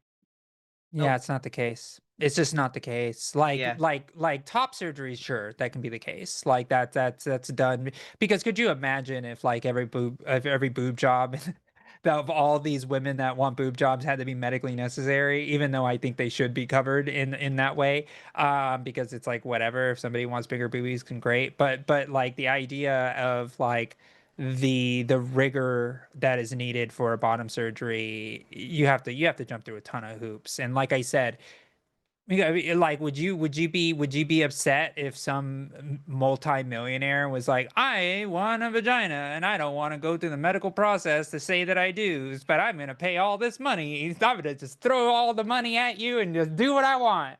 Are you against that person doing that? I mean, I don't think they should, but they could. Exactly, because millionaires are superheroes in our society and they can do whatever the fuck they want. Like, Yeah, I agree. And so what we're talking about here are people who are just trying to live their lives. Right. We're not talking about the No, one-off case of I'm the fine with person that can that. pay. Yeah, then we're not talking about the one-off case of the person that can just throw money at it and just get what they want. Right? Like it's like, Okay, okay, yeah, yeah. Okay, I then I had guess we some agree. misconceptions about if it was cosmetic or only medically necessary. If it's medically necessary, I find that Yeah. fine. Yeah, exactly. And that's just how it goes. Awesome. All right, Mika. Well, thank you so much for the call. Hope you have a great rest of Yep, your day. thank you. You Bye. too. Bye-bye. I don't know how that call is. I don't know where that was going. Anyways. Anyways, so That was Jack, do full you of want to twists and turns. it was. I'll let you read the list while I go get water. And you Okay. pick the next caller. Ooh, awesome. How we doing, folks? I'm having fun. Let's see here.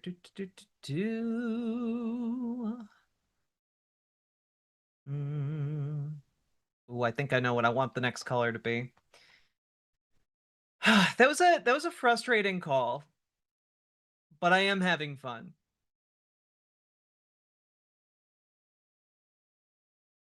Also, reading YouTube chat is very fun as well.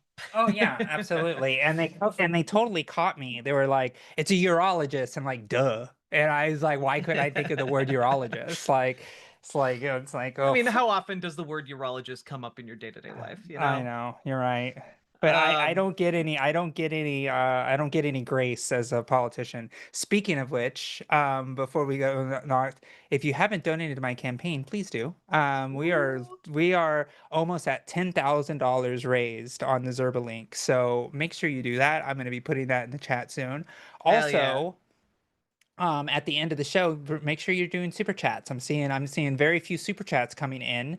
And to do a super chat, $5 or more, make sure you put hashtag Team Jack or BJ or hashtag Team Josie. And the winner of our little competition has to argue for one of these three positions. If you are in the chat, make sure you vote. Gaydar is sonar-based communication. The Pope is doing drag.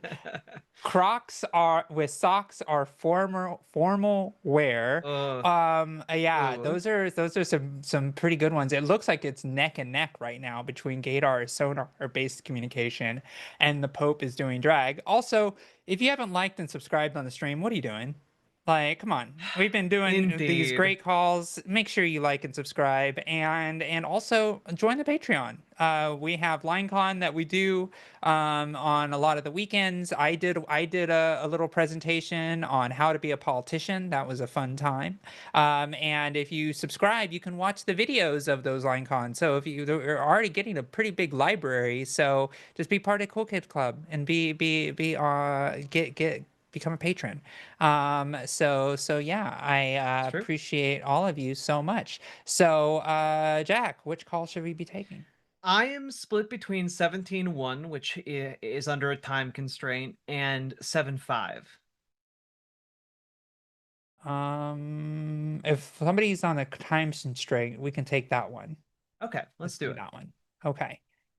So we are going to be taking, I apologize if I pronounce your name wrong, Jawa, he, him from Brazil. You are live on the line with Jack and Josie and wants to talk about being afraid of having trans kids and would like advice. Tell us about it. Howdy. Hey, how are you guys doing? Doing Doing good. great. So I come here a little bit confused because I cannot find trans people around me to ask some questions. So I'm here. Fair. I'm me and my wife. We are preparing to have kids in the near future, and I have no idea what to expect if my kid were to be trans. Um, I fear that they may be trans and I cannot help him the best way I can. Like, I want to be the best parent I can, but Mhm. I have no idea how to understand being a trans kid, if they gonna have any kind of signs of being trans, if being a trans kid is easy or not. And to the call screener, I said I was terrified of having trans kids because Brazil and I know U.S. is the same, is very hostile to trans people. Mhm. So I don't want my kid to spend his youth and after that his entire life on a country that's basically against his existence. And I want also to help him if they want to be a trans child, but I don't know how to understand being a trans kid. Like, I have no idea even where to start. Like, for example, did you know as a kid that you were trans? Did you understand what that means? Like, did you have? Can I have any kind of sign that my kid is trans? How do I start? Like, I didn't even know where to start. Yeah, one of my earliest memories, and I don't have a ton of memories from when I was a kid, but one of my earliest ones is walking on tiptoes, pretending that I was in high heels, but being very painfully aware that I couldn't tell my dad that because I knew that it wasn't something that I was allowed to do. It's just kids when they are born are processing an incredible amount of information, right? Like their brains are growing, they are learning new things at an astonishing rate. And one of the things that they're learning about the entire time is themselves, who they are, and a lot of studies have been done on this and typically find that around the age of like 3, kids have started to develop a sense of self that is related to gender and how they identify. And I don't have any memories from when I was 3, but I do remember being 5. And um I remember identifying with activities and things that I knew on some level I was not allowed, or boys shouldn't do X, Y, or Z. And it made me over the long term afraid of my parents, afraid especially of my dad. And one of the things that you can do for your kid is make sure all the time to be reassuring them that you love them no matter what. And creating the kind of environment in your home where if your kid is trans, they can come to you and be like, or they can come to you and be like, I'm trans. And now, granted, how a kid might do that at a very young age is different from how like a teenager might. They're not going to come to you with like a presentation or an in-depth knowledge of different terms, but they might tell you, Dad, I'm not a boy. I am simply me. Or Dad, I'm a girl. And your job as a parent is just to be like, "Oh, okay," and roll with that until they tell you something else. And kids are figuring out a lot of stuff about themselves. And you know I have worked with kids in the past, and I can tell you that some very young kids will be like, I just identify as me, as myself. And you're like, okay. And then you just use like they them pronouns for that kid. And then eventually they might be like, I've thought about it. I'm a boy. I don't like it when people call me a girl, or like avoid using pronouns, or gendered pronouns around me. I'm more of a boy, or I'm more of a girl. And you just kind of roll with it. And the goal for you as a parent is just creating a safe environment where they can come to you and tell you anything, where they know that you're not going to think less of them if they come to you and tell you something that is unexpected about themselves and their gender identity, where you're not going to freak out and scare them, because a lot of kids, Right. I think, and I know I'm talking a lot, I'm sorry, but you also have No to think worries. about Go it. ahead. You also have to think about it from the perspective of a kid, because a kid, they're small. and adults were big. And so having someone disapprove of them who is so much physically bigger and has a full, like fully grown, like emotional and internal life, like that's intimidating and scary for a kid. And they might not be able to articulate that, but the environment you create for them is going to be something that they respond to directly.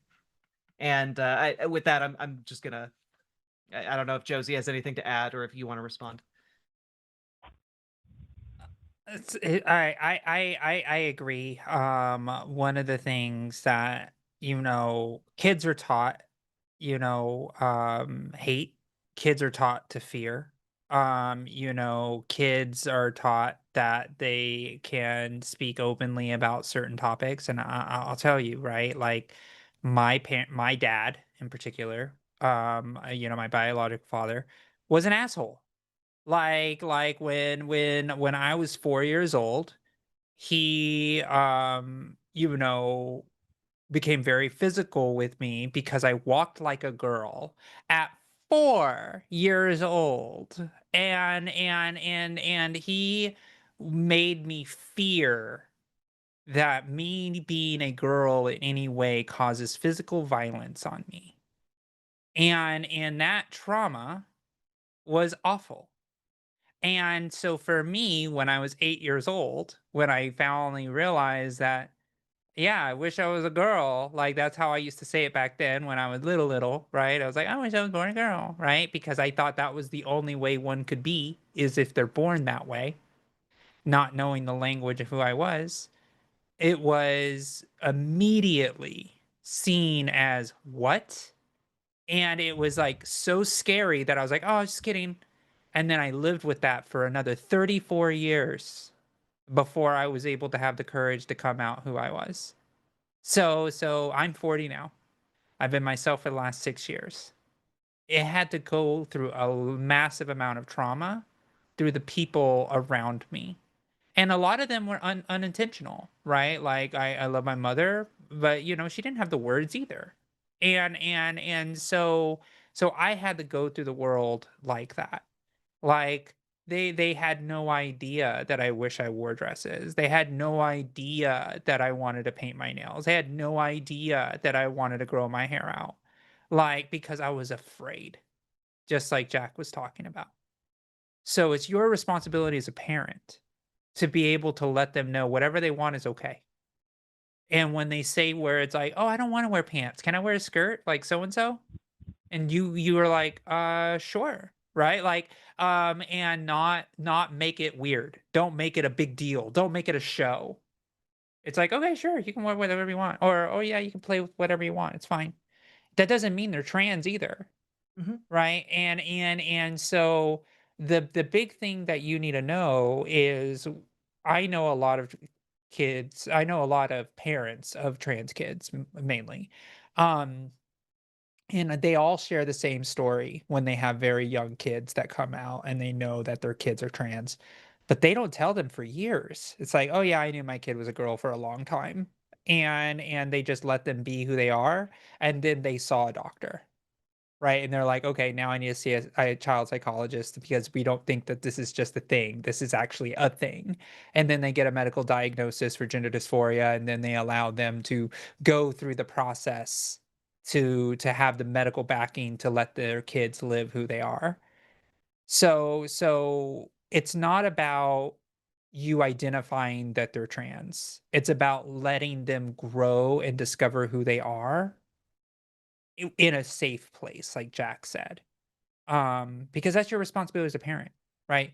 You don't like, there's a lot of stories, and I'll talk about this in a reality way. I'm sure you've heard of a lot of parents who are like, "You're gonna grow up and you're gonna run the family store," and they're told that for their whole lives, and then they're like, "I don't want to make donuts for the rest of my life. I want to freaking paint, or I want to be a computer engineer. Like, I hate this. Why do I have to be freaking taking the family store?" And then those family members will disown their kid just because they won't take care of the donut shop. Right? Yeah. And that is not okay. And that's not fair. Right? It's the same thing. But go on. I would love your response. Oh man. Yeah, I mean, I agree completely, but I guess I'm afraid because it's if that happens, it's gonna be a right. Not because I feel that um there would be a way for me to like pinpoint exactly like yeah this kid he's trans or she's trans. Let's do let's go to a doctor, let's go to a psychologist, but it's like it's not that clear, right? I mean, even Yeah, adults, I like a lot of so us don't even understand what we are when adults. So how could a kid know? Like that's so yeah, confusing for me. and I know you're on a time constraint. It's why I'm just like try to go through this as we can. But No worries. no, it's okay. It's okay. Um, so how this works if your kid is trans, right? Is typically, somewhere around like anywhere from 3 to 6, usually 3 to maybe 5, around 5 years old. Your kid starts like displaying and kind of externalizing their gender identity. And what winds up happening is nothing. You know, you just watch, you roll with it, you love them, you make sure that they're safe. You get them whatever support they need to be how they are in school or in the world. And then if that continues, if that persists, that persistence is key, then when they hit like 9, 10, you take them to see like a child psychologist, maybe a gender therapist, and then they talk to that gender therapist, and that gender therapist might see them for a couple years before getting them started if they again persist through that process, because a gender therapist isn't there to like reinforce anything. It's just they're there to assess like are is this kid trans? Like what other needs might they have, etc. And if that persistence goes through, then in conjunction with like your general practitioner, your doctor, then that might go into kind of different medical interventions like puberty blockers or HRT, etc. And it is really scary because like having kids is really scary. Like it's putting your heart Yeah. out into the world and watching your heart get beaten and battered and go through all of the ups and downs of growing up, and that's really really hard. And so this is just another layer, and it really just requires you being in their corner and getting them the best care and the best love and the best safety that you can get them. And that all of that, it might be scarier for them to be trans versus being cis, but it doesn't really change your job. You just have to be there to support them however that might be. Yeah, and I just want to answer your question directly about how do they know? Um, and you know what? That's what the doctor and the psychologist is supposed to do because it's their job. And usually this takes years to determine this diagnosis of gender dysphoria, and they're able to understand how to do it. Just like if your kid had a stomach ache for 3 days, you're just like I don't know what to do. You go to a doctor that may know what to do. And then you go and you get the diagnosis from that doctor in that way. It's the same thing. If you have a child that is consistently, insistently, and persistently saying that they are a girl when they are born and the sex assigned at birth is a male, that's kind of your sign, right? It's like it's constant. They don't like their name. They want to grow their hair out. And it's very like these are the things that a lot of these parents that I've talked to know. They're like, oh, yeah, they said that they were a girl way before I even knew they could. Right. And it's really interesting because I've seen it with parents who have twins. One is the girliest girl of all, and the other one's a rough and tumble boy, but they're both assigned Oh female at wow. birth. And one of them is Damn. just like, I'm a boy. I'm not like my sister. Right. And it was very clear. It's very clear. Right. And I saw this kid. This kid was 6 years old and he talked like he was like, oh, yeah, my sister is like, she's over there. I'm me. I am doing this because I'm a boy. And it was like the cutest thing. I was like, oh my gosh. And we were at a round table in the Health and Human Services building in DC. Like it was wild with the health secretary back then when when our government actually functioned.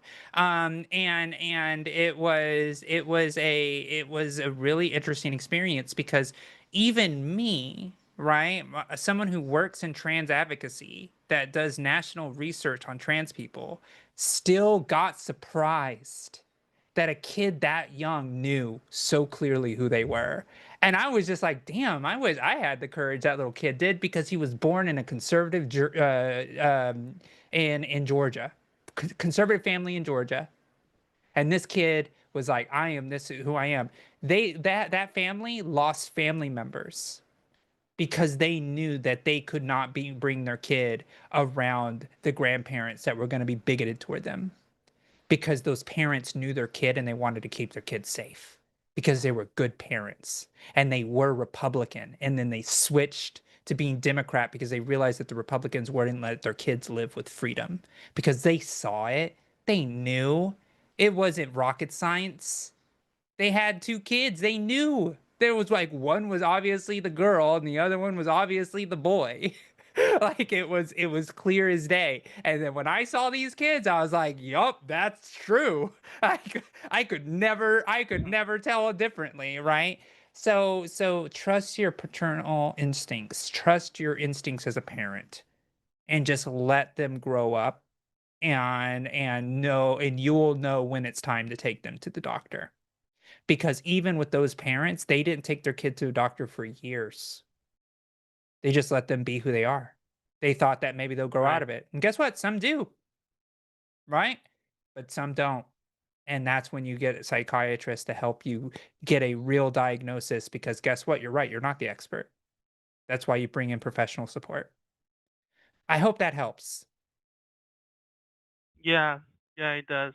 Um, still scared, but Of Oh, course. it's it's a very little bit scary. fear. I guess I will Sure. never be not scared, right? But well, uh, do we have a few more minutes? Can I ask one more Yeah, question? Sure. of Yeah, go for it. course. Um, like, what about the like outside of my home? Like, I can control whatever happens inside my house, of course, and I can have a great environment for my kids, and I can create a safe place for the person to open their feelings for me. But outside, it's a wide world. So, um, maybe I'm asking for your experiences. How do I deal with outsiders? Like, do these kids say, "Hey, I'm a girl," and do I start saying to people, "Yeah, I have a daughter," and So do I how yes, do I deal with that? this is a very Yeah. good question, and even the most caring parents have the same issue, right? Where it's like, okay, you can wear this at home, you can wear this here, and you could do this here at home, but when you go out, you have to wear this. Sorry, like that's just how it's gonna be. And you can create conditions like that. It's not the best thing, but sometimes that is what you have to do to protect the safety of your child and protect the safety of your family, and that's okay for a short period of time. And then at some point, when you have the medical diagnosis backing you, you can then be like, okay, like this is how it's going to be, and I'm going to just refer it, and that's the way it's going to be. It's a hard decision that a lot of parents have to make, especially in the South here in the United States. And it is not a fun thing, but you know what, the kids know that they're safe at home. They'll be able to be safe and be able to do it at home. And sometimes that's the best compromise you can make. But like let them grow their hair anyway. Who cares? Like kids can wear their hair long. Like let them grow their hair out. Like if they like, cut their hair if they want their hair cut, or like let them wear things that are ambiguous, or give them a nickname, right? That they can go out into the world and have, right? That stuff is all fine. It's just that sometimes the world is not ready, and sometimes you have to protect your kid and be the parent to do that. but just make sure that when they walk through that door, they can take those clothes off. And I've heard a lot of kids tell those stories, right? Where they're like, when I get home, I put on the dress. Right. And that's just how it goes because they live in very rural areas that are very scary. And they live in places where the government tries to take their kids away. Right. And so Yeah. that is something that you have to figure out. And that's why you should reach out and try to find queer community in your world. Trans people exist everywhere. I know you feel like you may be isolated, but you need to reach out to places in Brazil that are going to be able to give you the resources that you need as a parent. Because I'm here in the United States. I have a different point of view of how it works. So you're going to have to talk to people who have trans kids that are caring and supporting and ask them how they did it or how they do it. And that is how you're going to be able to prepare yourself by doing that because community matters because then you can start having other friends come over and calling them who they are. Right? Like Yeah. that's the way that you have to do it. You have to find other people in the community that are experiencing this in your area so you can navigate it because right now in your head it's the worst case scenario. And until you actually talk to people who are experiencing it right now, you are never going to know the reality because I can only say so much.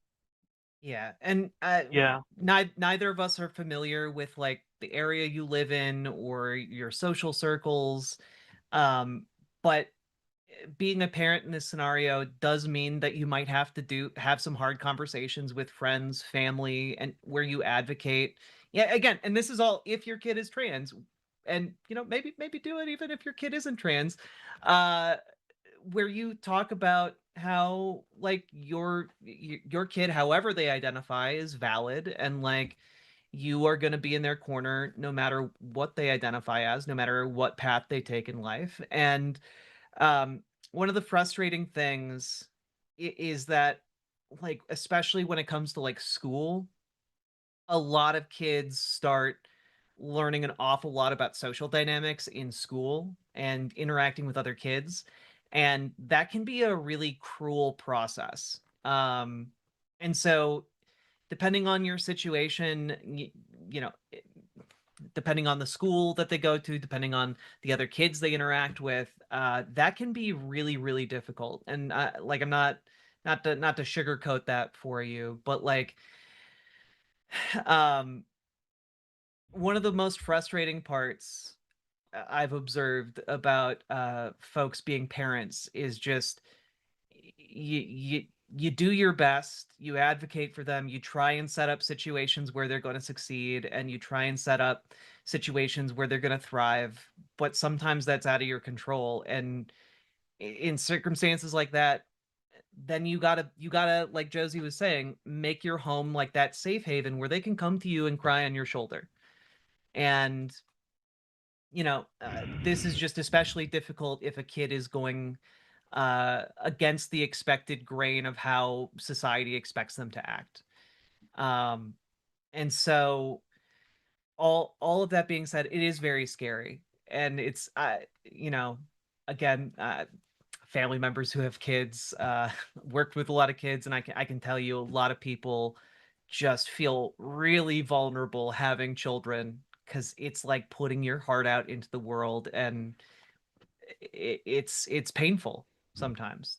Um, and all you can do is your best to make it both clear to your child that they have your support, and also that in certain circumstances it might be physically unsafe for them um, to present how they are, and you need to keep them safe. And so, all that being said, if you are in a circumstance where like it is deeply unsafe for them to be themselves outside of your home, it might be time to consider, like, and again, this is all hypothetical, potentially years away, but it might be worth considering, like, where you would go, like where you would move your family to in order to like keep your kids safe.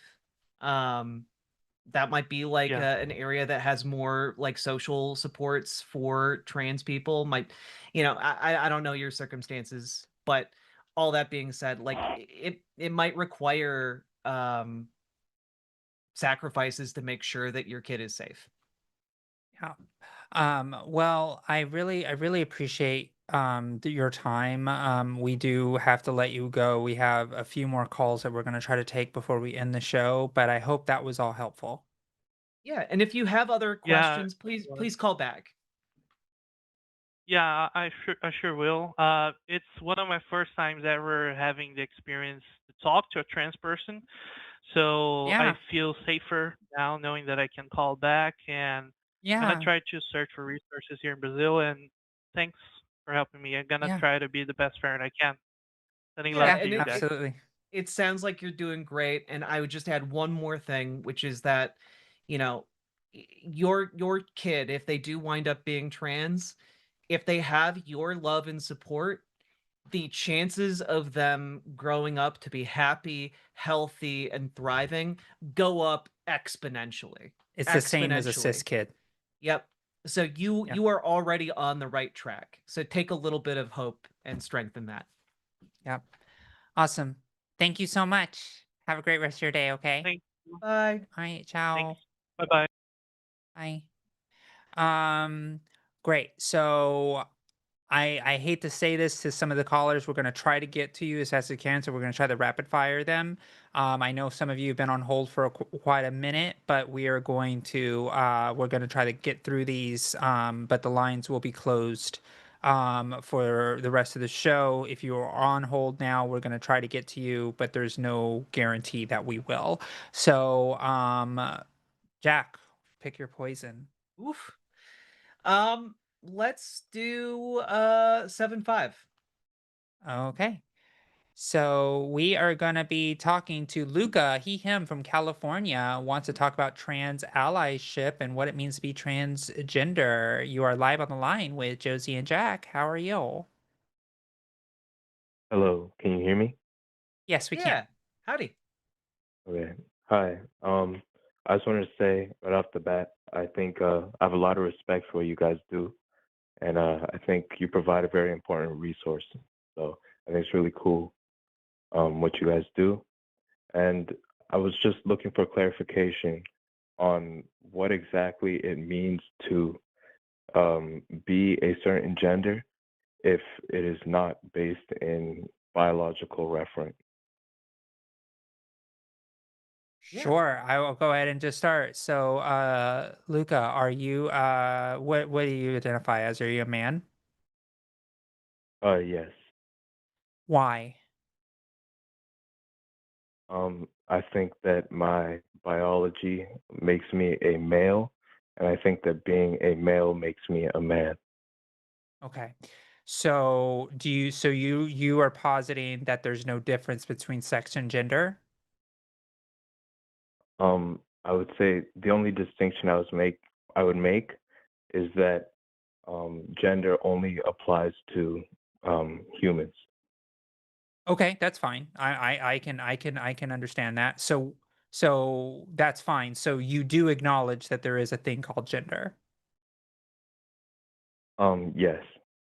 Okay. Just ask again, is sex and gender the same? I would say sure, sure. For all Okay. yeah.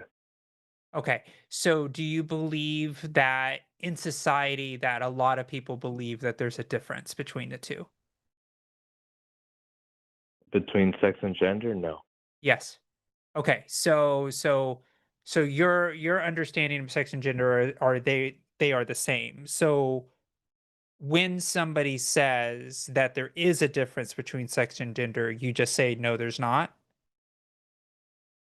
Um, no, I would be willing to learn otherwise. I just don't get a lot of opportunities to Okay, great. speak Okay. to people who think like this. Okay, Yeah. no worries, no worries. So we talked about it earlier too. So when you walk around in society, right? When you're dealing with human beings out in the world and you see somebody that you perceive as a woman or a man, um how do you know that they are a woman or a man if you don't have the opportunity like touch them on the crotch or put your hands on them to find out what their sex Yeah, is, what do you do? yeah. I would not know. I might like You believe a certain thing based on what sure, I see about them, but I would have no way of knowing right. So what you're unless, of interacting course, they with, were like pregnant or something. sure, sure, sure, sure. So what you're interacting with is their gender, not their sex, right? Because your if sex and gender were the same, then you would physically have to touch somebody to be able to determine that or like see them without their clothes in this very simple example. There's a lot of different things about sex, but so that on its face is you interacting with someone's gender outside of their sex. Would you agree to that? Um, I'm not sure, only because um I think that people can dress however they like and appear however they like without Yes, I necessarily agree. being a certain gender. I agree with that, Luca. That's not what I'm positing, because the idea of sex and gender, right? There's for people who believe that gender is real and different from sex, call it Hmm. a social construction. The social construction is how we societally identify the gender of people, right? And societally, normally we ask them, right? Like I asked you if you were a man, right? Because I don't know you're a man other than your word that you said that you're a man, right? That's just how it Okay. goes. So for me, I'm using, because I can't physically touch you, see you, have your chromosomes, and I have to take your word for it. So I'm interacting with your gender as Luca, not the biology of Luca. Does that make sense? Okay. So then when I say like I'm a man, or when somebody says they are a woman, Well, and I'm yeah. taking their word for it, um, hmm what exactly are they saying about themselves? They're saying exactly what you said about yourself, right? You just said you are a man, so therefore you So are. when I say it, I mean something about my biology. But when they say it, Oh, they're not can I referring to biology, right? So can I what ask are they what saying? can I ask what about your biology you're referring to when you say you're a man? Like when in your mind, what do you think makes you a man? Um, I think that it would be a group of characteristics that when enough of these characteristics are met, you would be either a man or a woman, right? So, Like and physical generally these things are characteristics? based around either impregnating or um, or being pregnant. So like if you say you got into like a motorcycle accident and like your genitals got shaved off, you lost the ability to like impregnate, let's say. Just Yes, taking yes, at your word here, yes. would you stop being a man? No, no. I don't And think what that else is it? like infertile people, for example, I think they would still be men and women, right? Why? But um, why? Because I think they still meet the necessary, characteristics to be either a man or woman. I think that even if um, something is a little different about you, because all of us are not the same, right? Like we are all human, Yep. even though there's nothing that every human has in common. There's very few things that every human has in common with each other, right? So we categorize humans by a set of characteristics that things outside of our kind do not share with us. But and even though I would say, for example, a human is bipedal and a few other things, there are some people who don't have legs or um Mhm. are missing certain things, but I don't think that does not make them human.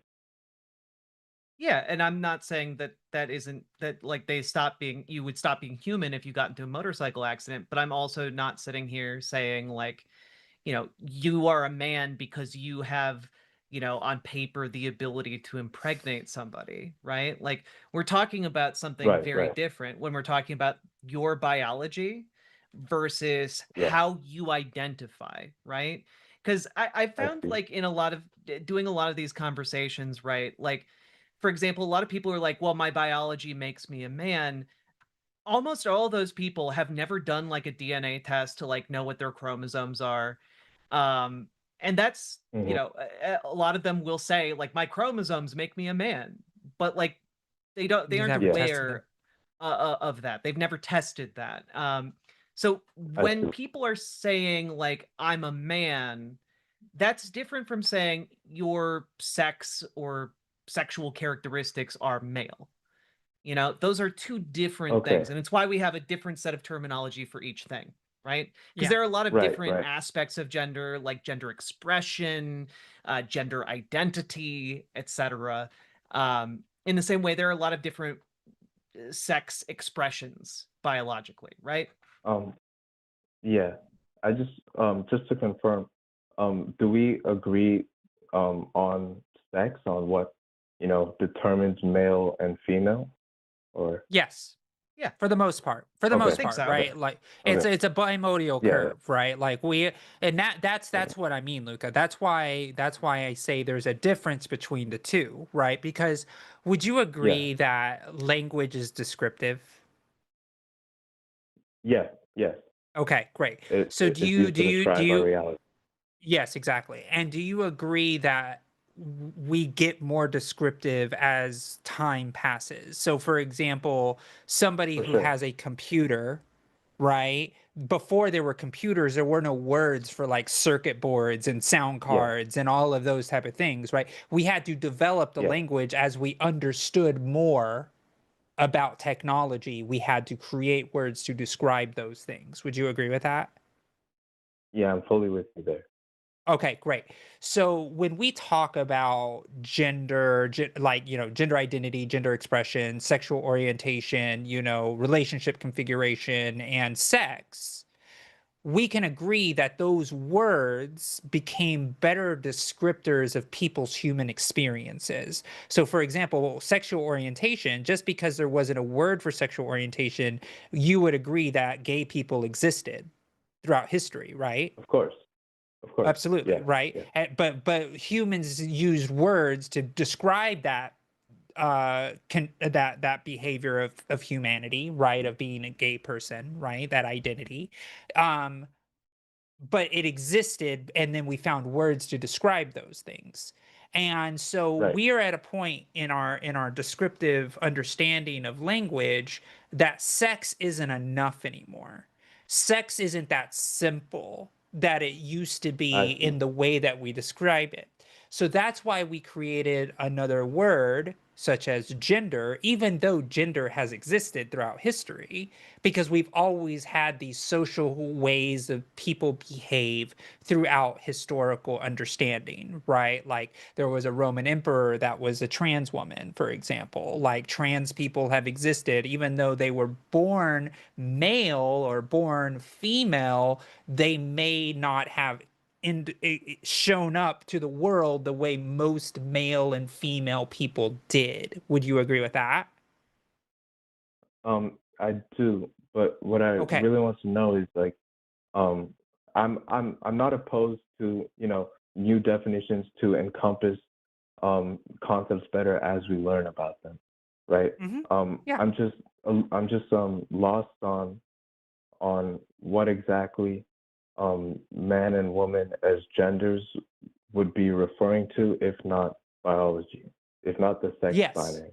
No, and I get that, right? And that's why I'm trying to talk about how when you separate sex and gender, it becomes much easier to understand, right? And I Yeah, kind of say this tongue in cheek sometimes, but do you have sex with somebody or do you have gender with somebody?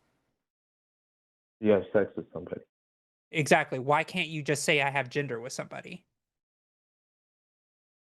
Um, I'm not I'm not sure.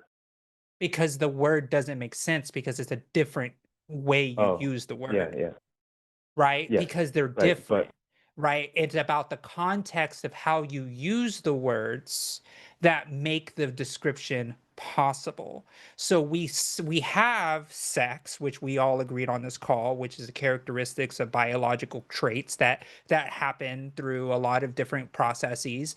And so, for example, I was born male, but I identify as a woman because I am a woman. That doesn't negate the fact that I was born male. Do you understand that part? Right. Yeah, yeah, Okay. yeah. So Okay. so I so I so the I, gender I part almost get it. about me, so the Yeah. gender part about me is my woman that I identify with, which makes me a trans woman, right? If sex and gender Yeah. were the same, then why would I need a word trans woman? Yep. Right, right. And I Okay. would also throw out there, because Josie mentioned a little bit earlier, bimodal like sex characteristics, kind of this distribution where like most males fall into like this kind of lump. You can't see my hand gestures. This kind of lump over here, right? And most females, they have sex characteristics that fall into a different lump, but there's a lot of different distribution of those sex characteristics between those two lumps and on either end of those two lumps. I'm doing a terrible job explaining a bimodal distribution, but if you Google Um, what that looks like, you'll understand what that means, right? Um, right, right. and so the Um, reason I bring yes. that up is because a lot of trans people also take HRT, which spurs changes to different sexual characteristics as well, right? And so it's not Yeah. necessarily as cut and dry as a lot of people imagine it is, from their last time they went to a biology class. And Right, so right. with trans people Um, in general, you have multiple things going on that like alter sex characteristics, and you also have identifying as uh like the gender they identify as. So there's two different things going on there that might be complicating how you're thinking about this issue. Yeah. And and okay. and s- Um, okay, go ahead. Sorry. Go ahead and respond. I'm sorry. sorry. Um, um, so I don't mean to like keep pressing this, right? I don't know if I'm coming off as disingenuous No, or it's anything, but fine. I'm You're being genuinely fine. trying to understand. You're Um, great. I just like when with this whole spectrum of gender, right? That does not that is not related to sex, right? Um, Mhm. when you say, I am non-binary or I am a woman or I am a man, what are you identifying as? Because the way I see it, right, there are no um like there are no there's no unifying factors that make somebody. I don't think like doing certain actions or presenting a certain way would make you a woman. I think that's like regressive, right? So what We exactly are agree. you saying when you say you're a woman or you're a man? Yeah.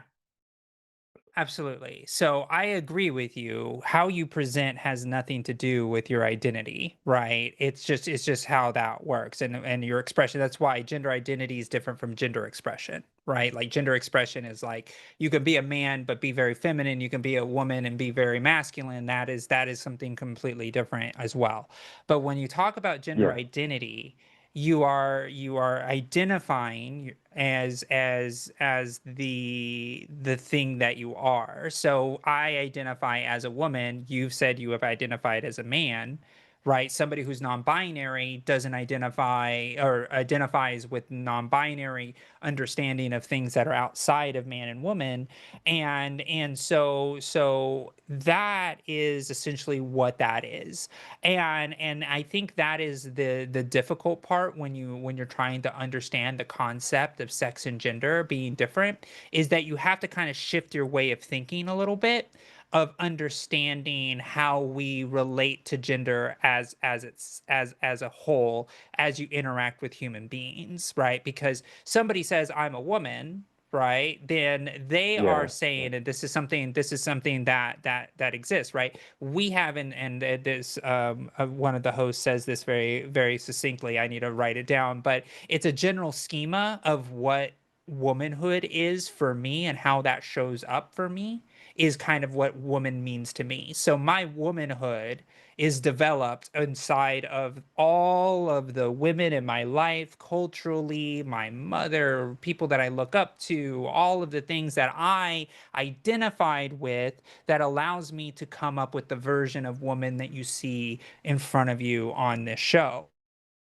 With you, just the same with you, Luca, where your man, you identify as a man, and everything that you understand man to be is who you are, and that's developed off of cultural people that you know, people that raised you, people you look up to, you know, all of that stuff comes together to be the core, the egg, the little stone that is man for you, right? And for you, that manhood is much bigger, and this is how I believe you're, and this is me saying this about you, so correct me if I'm wrong. Your manhood is bigger than your biology, right? Like you can't just like, you don't have like, you being a man, you don't have to look down and be like, oh yeah, I have a penis, so therefore I'm a man. You are a man because you are a man. You embody what manhood means to you, right? Because I think it would be disingenuous for me to say,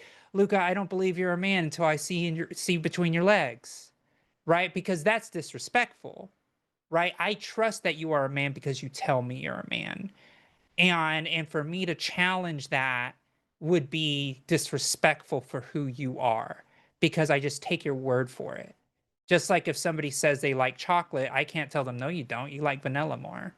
It's like there's nothing I can do to tell somebody that they don't like chocolate, right? It's just something inside of them. It's just what they are. They're a chocolate lover, right? And so it's the same type of thing. Does that make sense? So when I say I'm a man, I'm referring if manhood and You're womanhood means something different to everybody, Yes, um, to everybody. Everybody has a what different would be the opinion on what difference? that looks like. Well, then, why not just, what would be the difference between, let's say, a man whose manhood means something and a woman whose womanhood means something, and those some things are the same things, but they've come away with um, like Well, these influences on their lives, meaning manhood and womanhood instead of both being um, womanhood or both being manhood. Do you understand what I'm saying? That was yes, kind of, yes. I You're may have you're not you're phrased that kind well. you're like on the verge of getting it. You're asking great questions, right? Which is that we are, when we're talking about man and woman, we're talking about, as Josie, I think really eloquently put it there, like we're talking about this amalgamated idea of all the interactions you've had with other men or other women, and like the ideas and traits, not traits, but like the ideas and qualities associated with those concepts, right? And all put together. And when we talk about something being socially constructed in this way, especially something as intimate as identity, it doesn't mean that it's not real, and it doesn't mean that it's not real to you.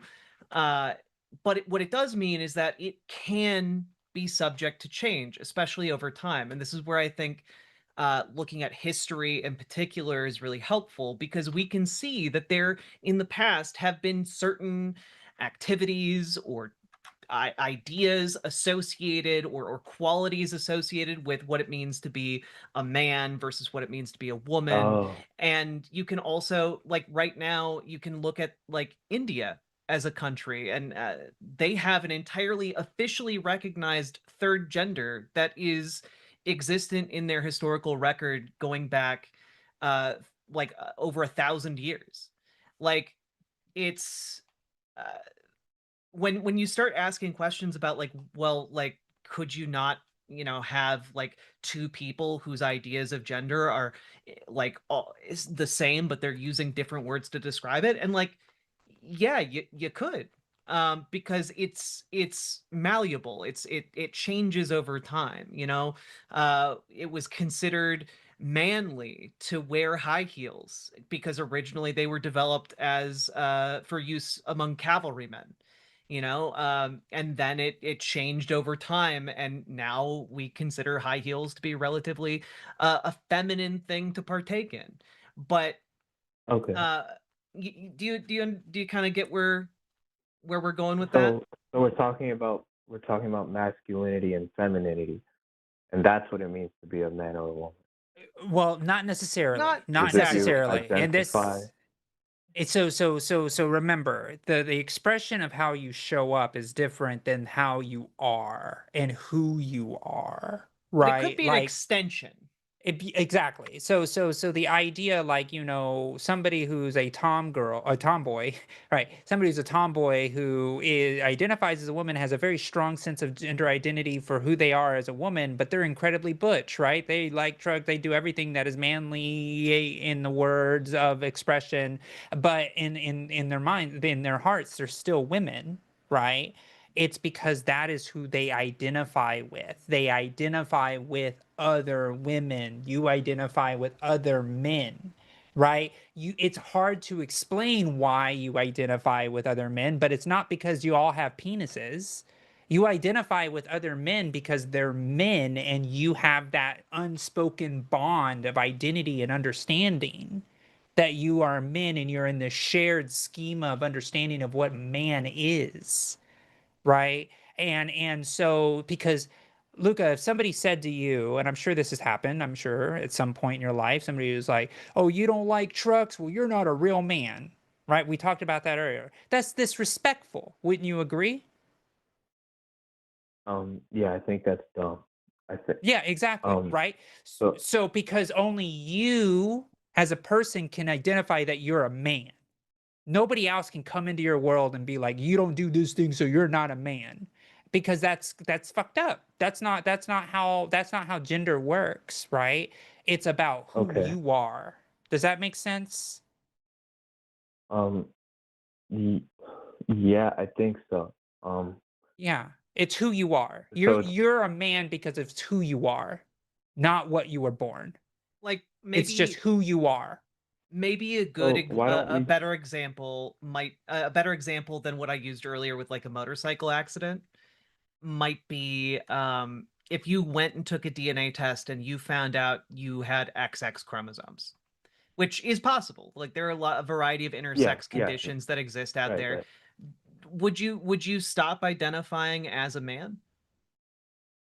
Um, no, under my worldview, because of other sex characteristics that I have that would keep No, me in that group. it's so Oh Luca, wait, you would still be a male. You would still be a male.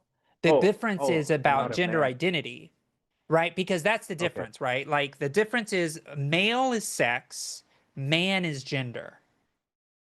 Right, okay. that's the big difference, right? And like you said at the beginning of this call, and I'm sorry, we're gonna have to be wrapping soon, but like you said at the beginning of this call, like you have trans allyship, right? You understand, you want to Yeah, support and help trans people. Is that correct? right. Okay. So the idea of sex and gender, right? The sex Yeah. the sex of who you are is male. Like when you go to a doctor's office, you're Okay. checking a box that says you're male, so that way the doctor knows to check your prostate or do the things that male, bodies Right, right. you have to deal with, right? And Mm-hmm. but you are a man not because you have to check that box at the doctor's office. You're a man because that's who you identify as. That's who you I get it. are, Yeah. right? So Okay. that's the gender part, right? So that's what you deal Yeah. with in society, right? When you're walking around the world, you're dealing with other men, not because they have penises, but just because they are men. And you know they're men because y'all have the understanding that you are men in the identity of man, right? Just like if I, like me personally, as a trans woman, I identify with women. I have many women friends. I do with women issues, all of the things that I have to do with as a woman. And it would be really weird if men came up to me and was like, "You're a man, you're my bro." Like what? Like that would be weird, right? Wouldn't you agree with Well, that? Because they're not I agree that interacting would with be my weird. gender, Right, right? right. They're But just to be interacting sure, with my sex when they say that. just to be clear, I can still identify with other women and still be a man, right? Like most of my friends can be Yes. women, Yeah. and I can like Yes. stereotypically feminine things and still be a man. Yeah. Yes. Yes. Be- Exactly. because like Okay. there's a difference between like understanding where other people are coming from and personally identifying who you are as a man versus a woman, you know? Right.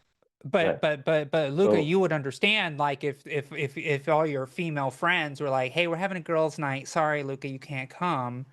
You would understand that, right? yes, yeah, So that because they're choosing to hang out with their gender as a group and no yeah. men There's in that group. sociological differences between men and women. Exactly. Mhm. Exactly. That's what they're Um, dealing with. They're not all being like everybody here has a vagina, right? Now we're gonna hang out. And if they were, I wouldn't want to hang out with those girls because that's fucking weird.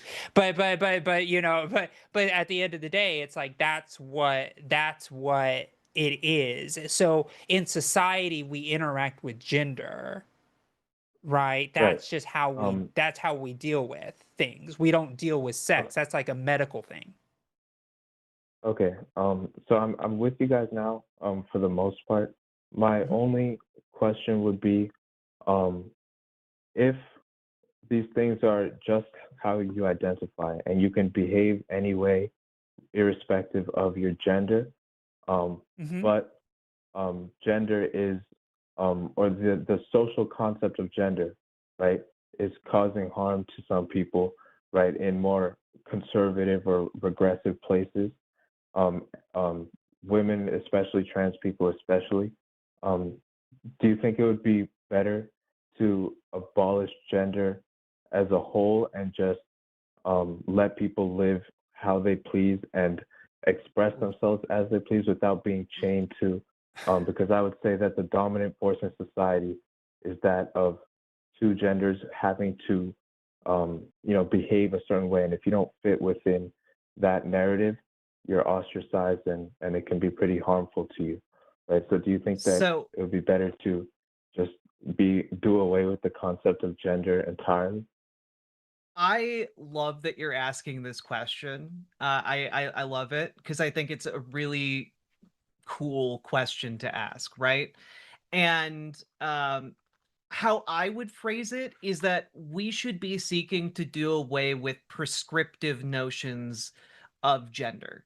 And what I mean by that is like the idea that like other people can police you, like you're not really a man unless you like trucks, like, or you're not really a man unless you do X, Y, or Z. You're not really a woman unless you do X, Y, or Z. We should do away with those ideas because I think there are going to be people who always identify however they want to identify, right? Um, that's like you can't Right. really strip away anybody's identity. But what you can do is seek to create a society in which people aren't trying to police other people's identities and put them into boxes where you're a man, you can't cry, real men don't cry. Like that's bullshit. And it's always been bullshit. And we should work towards a world where like people can just exist how they want to exist and they don't need to have these prescriptive notions of gender. I think to some I extent we're always going to have gender, but we should seek to undo these restrictions. Yeah, and I just want to add this, and we do have to wrap, unfortunately, soon, Luca. We've had a great call here, but um, we can't. What the word we're looking for is gender liberation, or that's really what it is. We want to be liberated of the rules that force us into the boxes that hurt people because of whatever perceived gender that they have. We can't abolish gender because gender identity exists. Gender identity exists in people no matter how we deal with it. It's inside of people. And if you don't have gender identity, then you're agender, and that's something that exists as well. But at the end of the day, it's like we're not seeking to abolish gender because the gender that people hold is very good and very important to them. My gender identity as a woman is very important to me.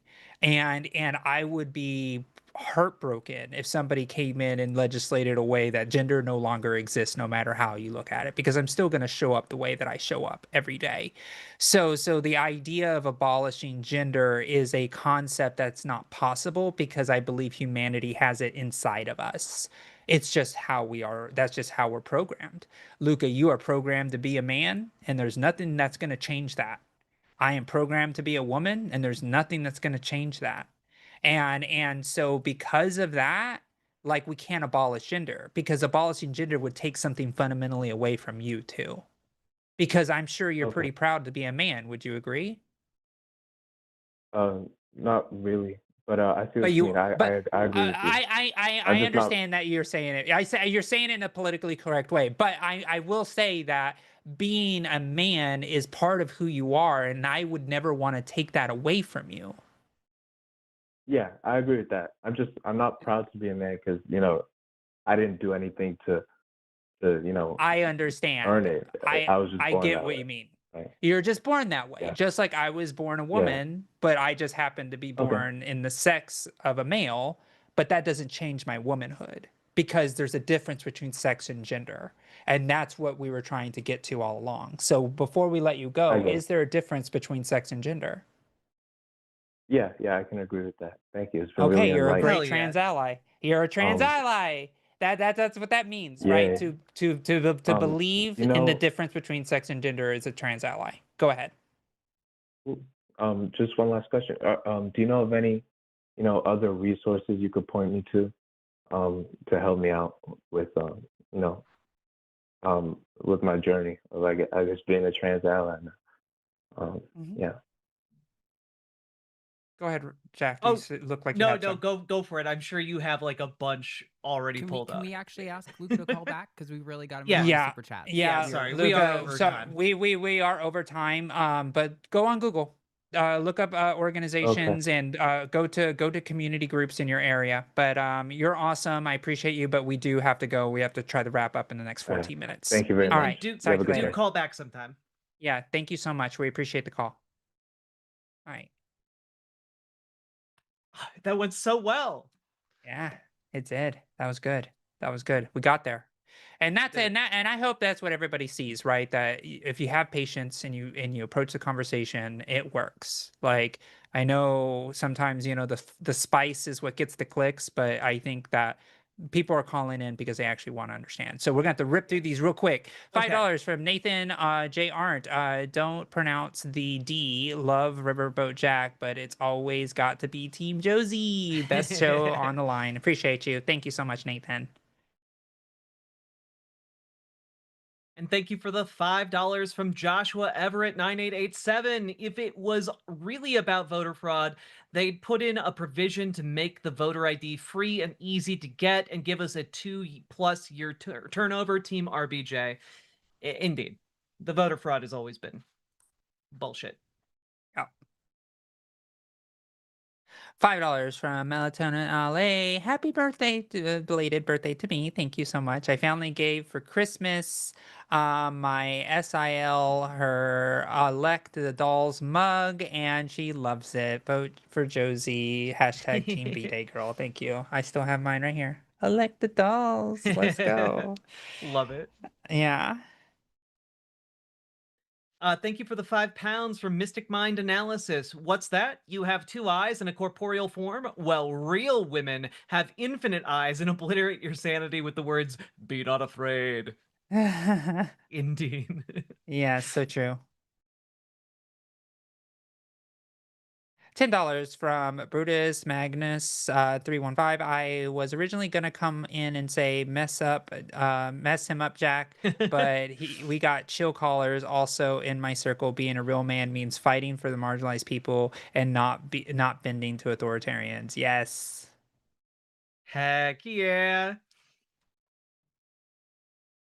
$5 from Joshua Everett. Being a cis man means that the world is built with you in mind, and that can feel like never having meaningfully engage with your gender. Meaningfully engage with your gender. Hashtag RBJ. Let's go.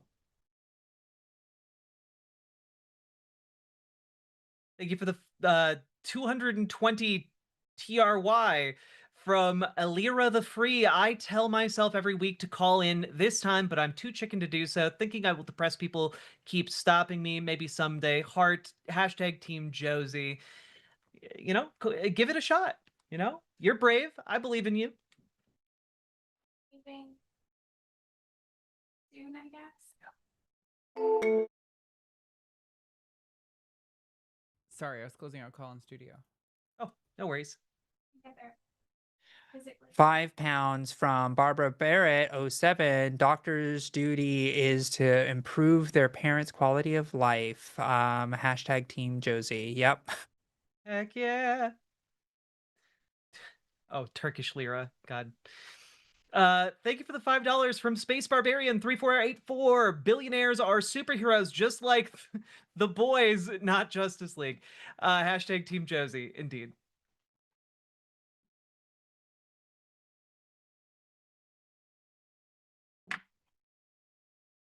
€5.99 from Red SSB. I will never understand why people care so much about what others do with their bodies. I generally do not care. It's medically necessary. Hashtag Team Jack.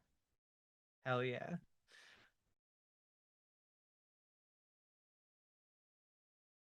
Thank you for the $5 from Bramley CX. My FFS consult was pushed back. I'm sorry. But I'm here, and TACIS always makes me feel better. Hashtag Team Rock, Paper, Scissors. All right. You got to look away. 1, 2, 3, shoot. Ah, damn. I got it. All right.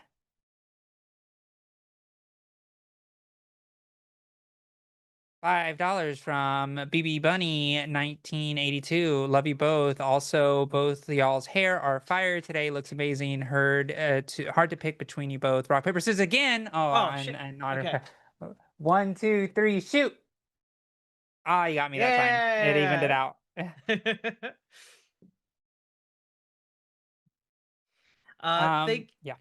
Thank you for the 50 sec from Yame Yume X. I'm going to assume that's how it's pronounced. Did you see that according to the most recent annual VDem Institute Democracy Report, the U.S. has lost its status as a liberal democracy? Hashtag Team Jack. I had not seen that, but I am also sadly not surprised.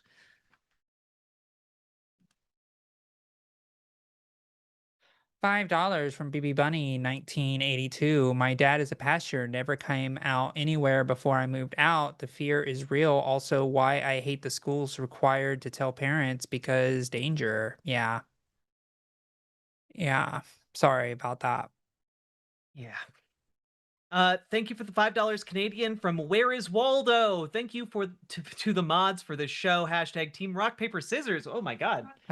Okay. 1, 2, 3, shoot. Oh, it's paper again. Ready? Yep. Ready. 1, 2, 3, shoot. All right. 1, 2, 3, shoot. Okay. That has to be the last one. Yep. 1, 2, 3, shoot. There we go. I won. Okay, you got me. All right. Whew. I know. $10 from Altona, LA. My bro is in the IBLP cult and has 9 kids. I fear odds of one of them being LGBTQ. I highly doubt he and wife will be accepting, and they're isolating him from the rest of the fam. Heartbreak. Hashtag Team Josie. Thank you very much for the $5 from Winningfield Zero. The call with Zhao really brought out some painful memories from my own childhood. I wish him and his family the best. Hashtag Team Josie. Yeah, it was a really good conversation. Yeah, but hard. it was. Yeah. $5 from Beaker Squeakers. Jack, in a recent stream, you mentioned you used the ID as non-binary. How did you discover you're a woman instead? Hashtag all jacked up on our team RBJ. Okay, Happy birthday to me. real quick. I just honestly I didn't feel like I deserved the label of trans woman when I was just starting out my transition process, and so I avoided using that label because I feel like I hadn't earned it, which is bullshit, and I should have felt more free to embrace the label sooner. but I was on a journey of self-discovery, and I had a lot of things to both learn and unlearn, and so I identified as non-binary for a while I figured things out, and then I identified as a trans woman. Oh, There you go. I didn't even know that. Yeah. Oh, well, thank you for sharing. You're very welcome. I always saw you as a woman. I'm sorry, what? Oh, it was way before I was doing streaming. Oh, okay. Yeah. Fair enough. I was pretty sure you were always a woman to me, but it's fine. Yeah, it's $5 from Bramley's CX. The next show, can't wait. This one's better anyway. Hashtag whoever reads this, that's me. That was just a luck. Oh, does I'm that getting mean a lot I of luck. lost? I think it might be mean. That is Yeah. the last one. So Josie wins by a sliver of a margin. A sliver, I know. And as of counting this, let's see. I know it was pretty close earlier. It's a slightly more solid lead. Gaydar is sonar-based communication. So, Oof. Okay. Put me on the clock. Sonar-based communication. And let me just get this set up here with host right and host left. All right. Here we go. Charging up the clock in 3, 2, 1, go. Okay, so we all know that the gays, TM, are physically incapable of sitting in chairs correctly. Now, I hypothesize this is because, again, the gays, TM, have a tendency to make strange little noises, chirps, etc., and also have an affinity with bats. And I think that this all comes together to form a pretty coherent picture, which is that, you know, much like bats are incapable of sitting straight in a chair, so too are gay people. And this is due to the fact that bats rely on echolocation and hanging upside down. And I think in a very similar way, the gays, TM, need to do the same thing. It's just that when we navigate the world, you know, we have to put out those little chirps, those little signs. And sometimes your chirp might be it might be a fancy cravat, or it might be particularly stylish ensemble, okay? But the way that we chirp at each other to identify one another is very similar to how bats do. And I challenge you to find a single gay person who doesn't think bats are adorable and cute, because they all are. Just look up the videos of animal rescue places swaddling up bats and like feeding them bottles of milk. It's adorable. We all love it. And it's because of our shared affinity and language, okay? If more gay people were in rooms with more bats, it would be obvious to everyone. But have you ever seen that happen? Very, very rarely. And that's why it's been hidden from all of you this entire time. It's a conspiracy. They do not want the gays to team up with the bats because we would become too powerful. And also, this is why, of course, as everyone may or may not have intuited by now, this is also why Batman is a homosexual. And, you know, I think that that's great. Congratulations to Batman. Echolocation is cool. Seems legit to me. Why are you giving away our secrets? I'm sorry, I did give away our biggest secret, which is that Batman is one of us. Yeah, of course. Of course he is. Yeah. Yeah, it's true. Like, we all know. We all know. Now I feel bad for rushing Luca out, because normally the majority of super chats come in after we start reading them, but we only got like 2 extras in after we started reading this time. So yeah. now we have 3 no, I minutes mean, to burn for we have 3 minutes, but now, but no, it's okay, because we had a hate raid come in, right? Isn't that? Oh, yeah. Did that happen? Yeah, it did Yeah. happen, and I hope those hate raiders really do learn something. I think there was something to be learned. So hopefully, spurred by bigotry, trained by love, will Honestly, hate will. raids are not what they used to be, though. This is No. the laziest group of trolls I've ever seen. I've seen like I every know. 5 minutes there's a "you'll never be a woman" like thing, but like I know. yawn boring. I miss the days when it was like Yeah, you- where they you would watch just like stream, slur. It was just an endless flow of like hundreds of messages. These guys Yeah. suck. They're so boring. They now. do suck. You know what? They Yeah. probably couldn't tell. Let's just be honest. Yeah. They're like, also like call in, you cowards. Like you're coming Yeah. here to like shit on us. Step into the verbal arena with us. Yeah, There's yeah. a open call in for you guys, and y'all are too cowardly to do anything about it. Yeah. It was pretty funny. Yeah, somebody corrected us a raid, more like a drunken stubble. That's exactly what it was. It was just like, it's like, sir, this is a Wendy's. Like, Oh, and the God. last minute super from Sierra, Forever Unbound. Thank you. oh, Thank and we'll you. be happy to take your money. Just like I'll be happy to take your money in donations for my campaign. Oh, smooth. Yeah, and yeah, I'm literally, as soon as this is over, I'm running across the street to my fundraiser that is happening. Yeah, so that is the deal that is going to happen. I just want to be able to say by the end of this campaign that I raised over $10,000 from the fans of the line, and that would Congrats. be so great. Exactly. So yeah, we're doing it though. We're nearly at $60,000 raised total as far as hard dollars, but over $140,000 in matching funds. So we're crushing it. We're gonna Heck get yeah. elected. Bramley CX sent another super as well, saying that's also why they identify as non-binary. So we love you. Call in.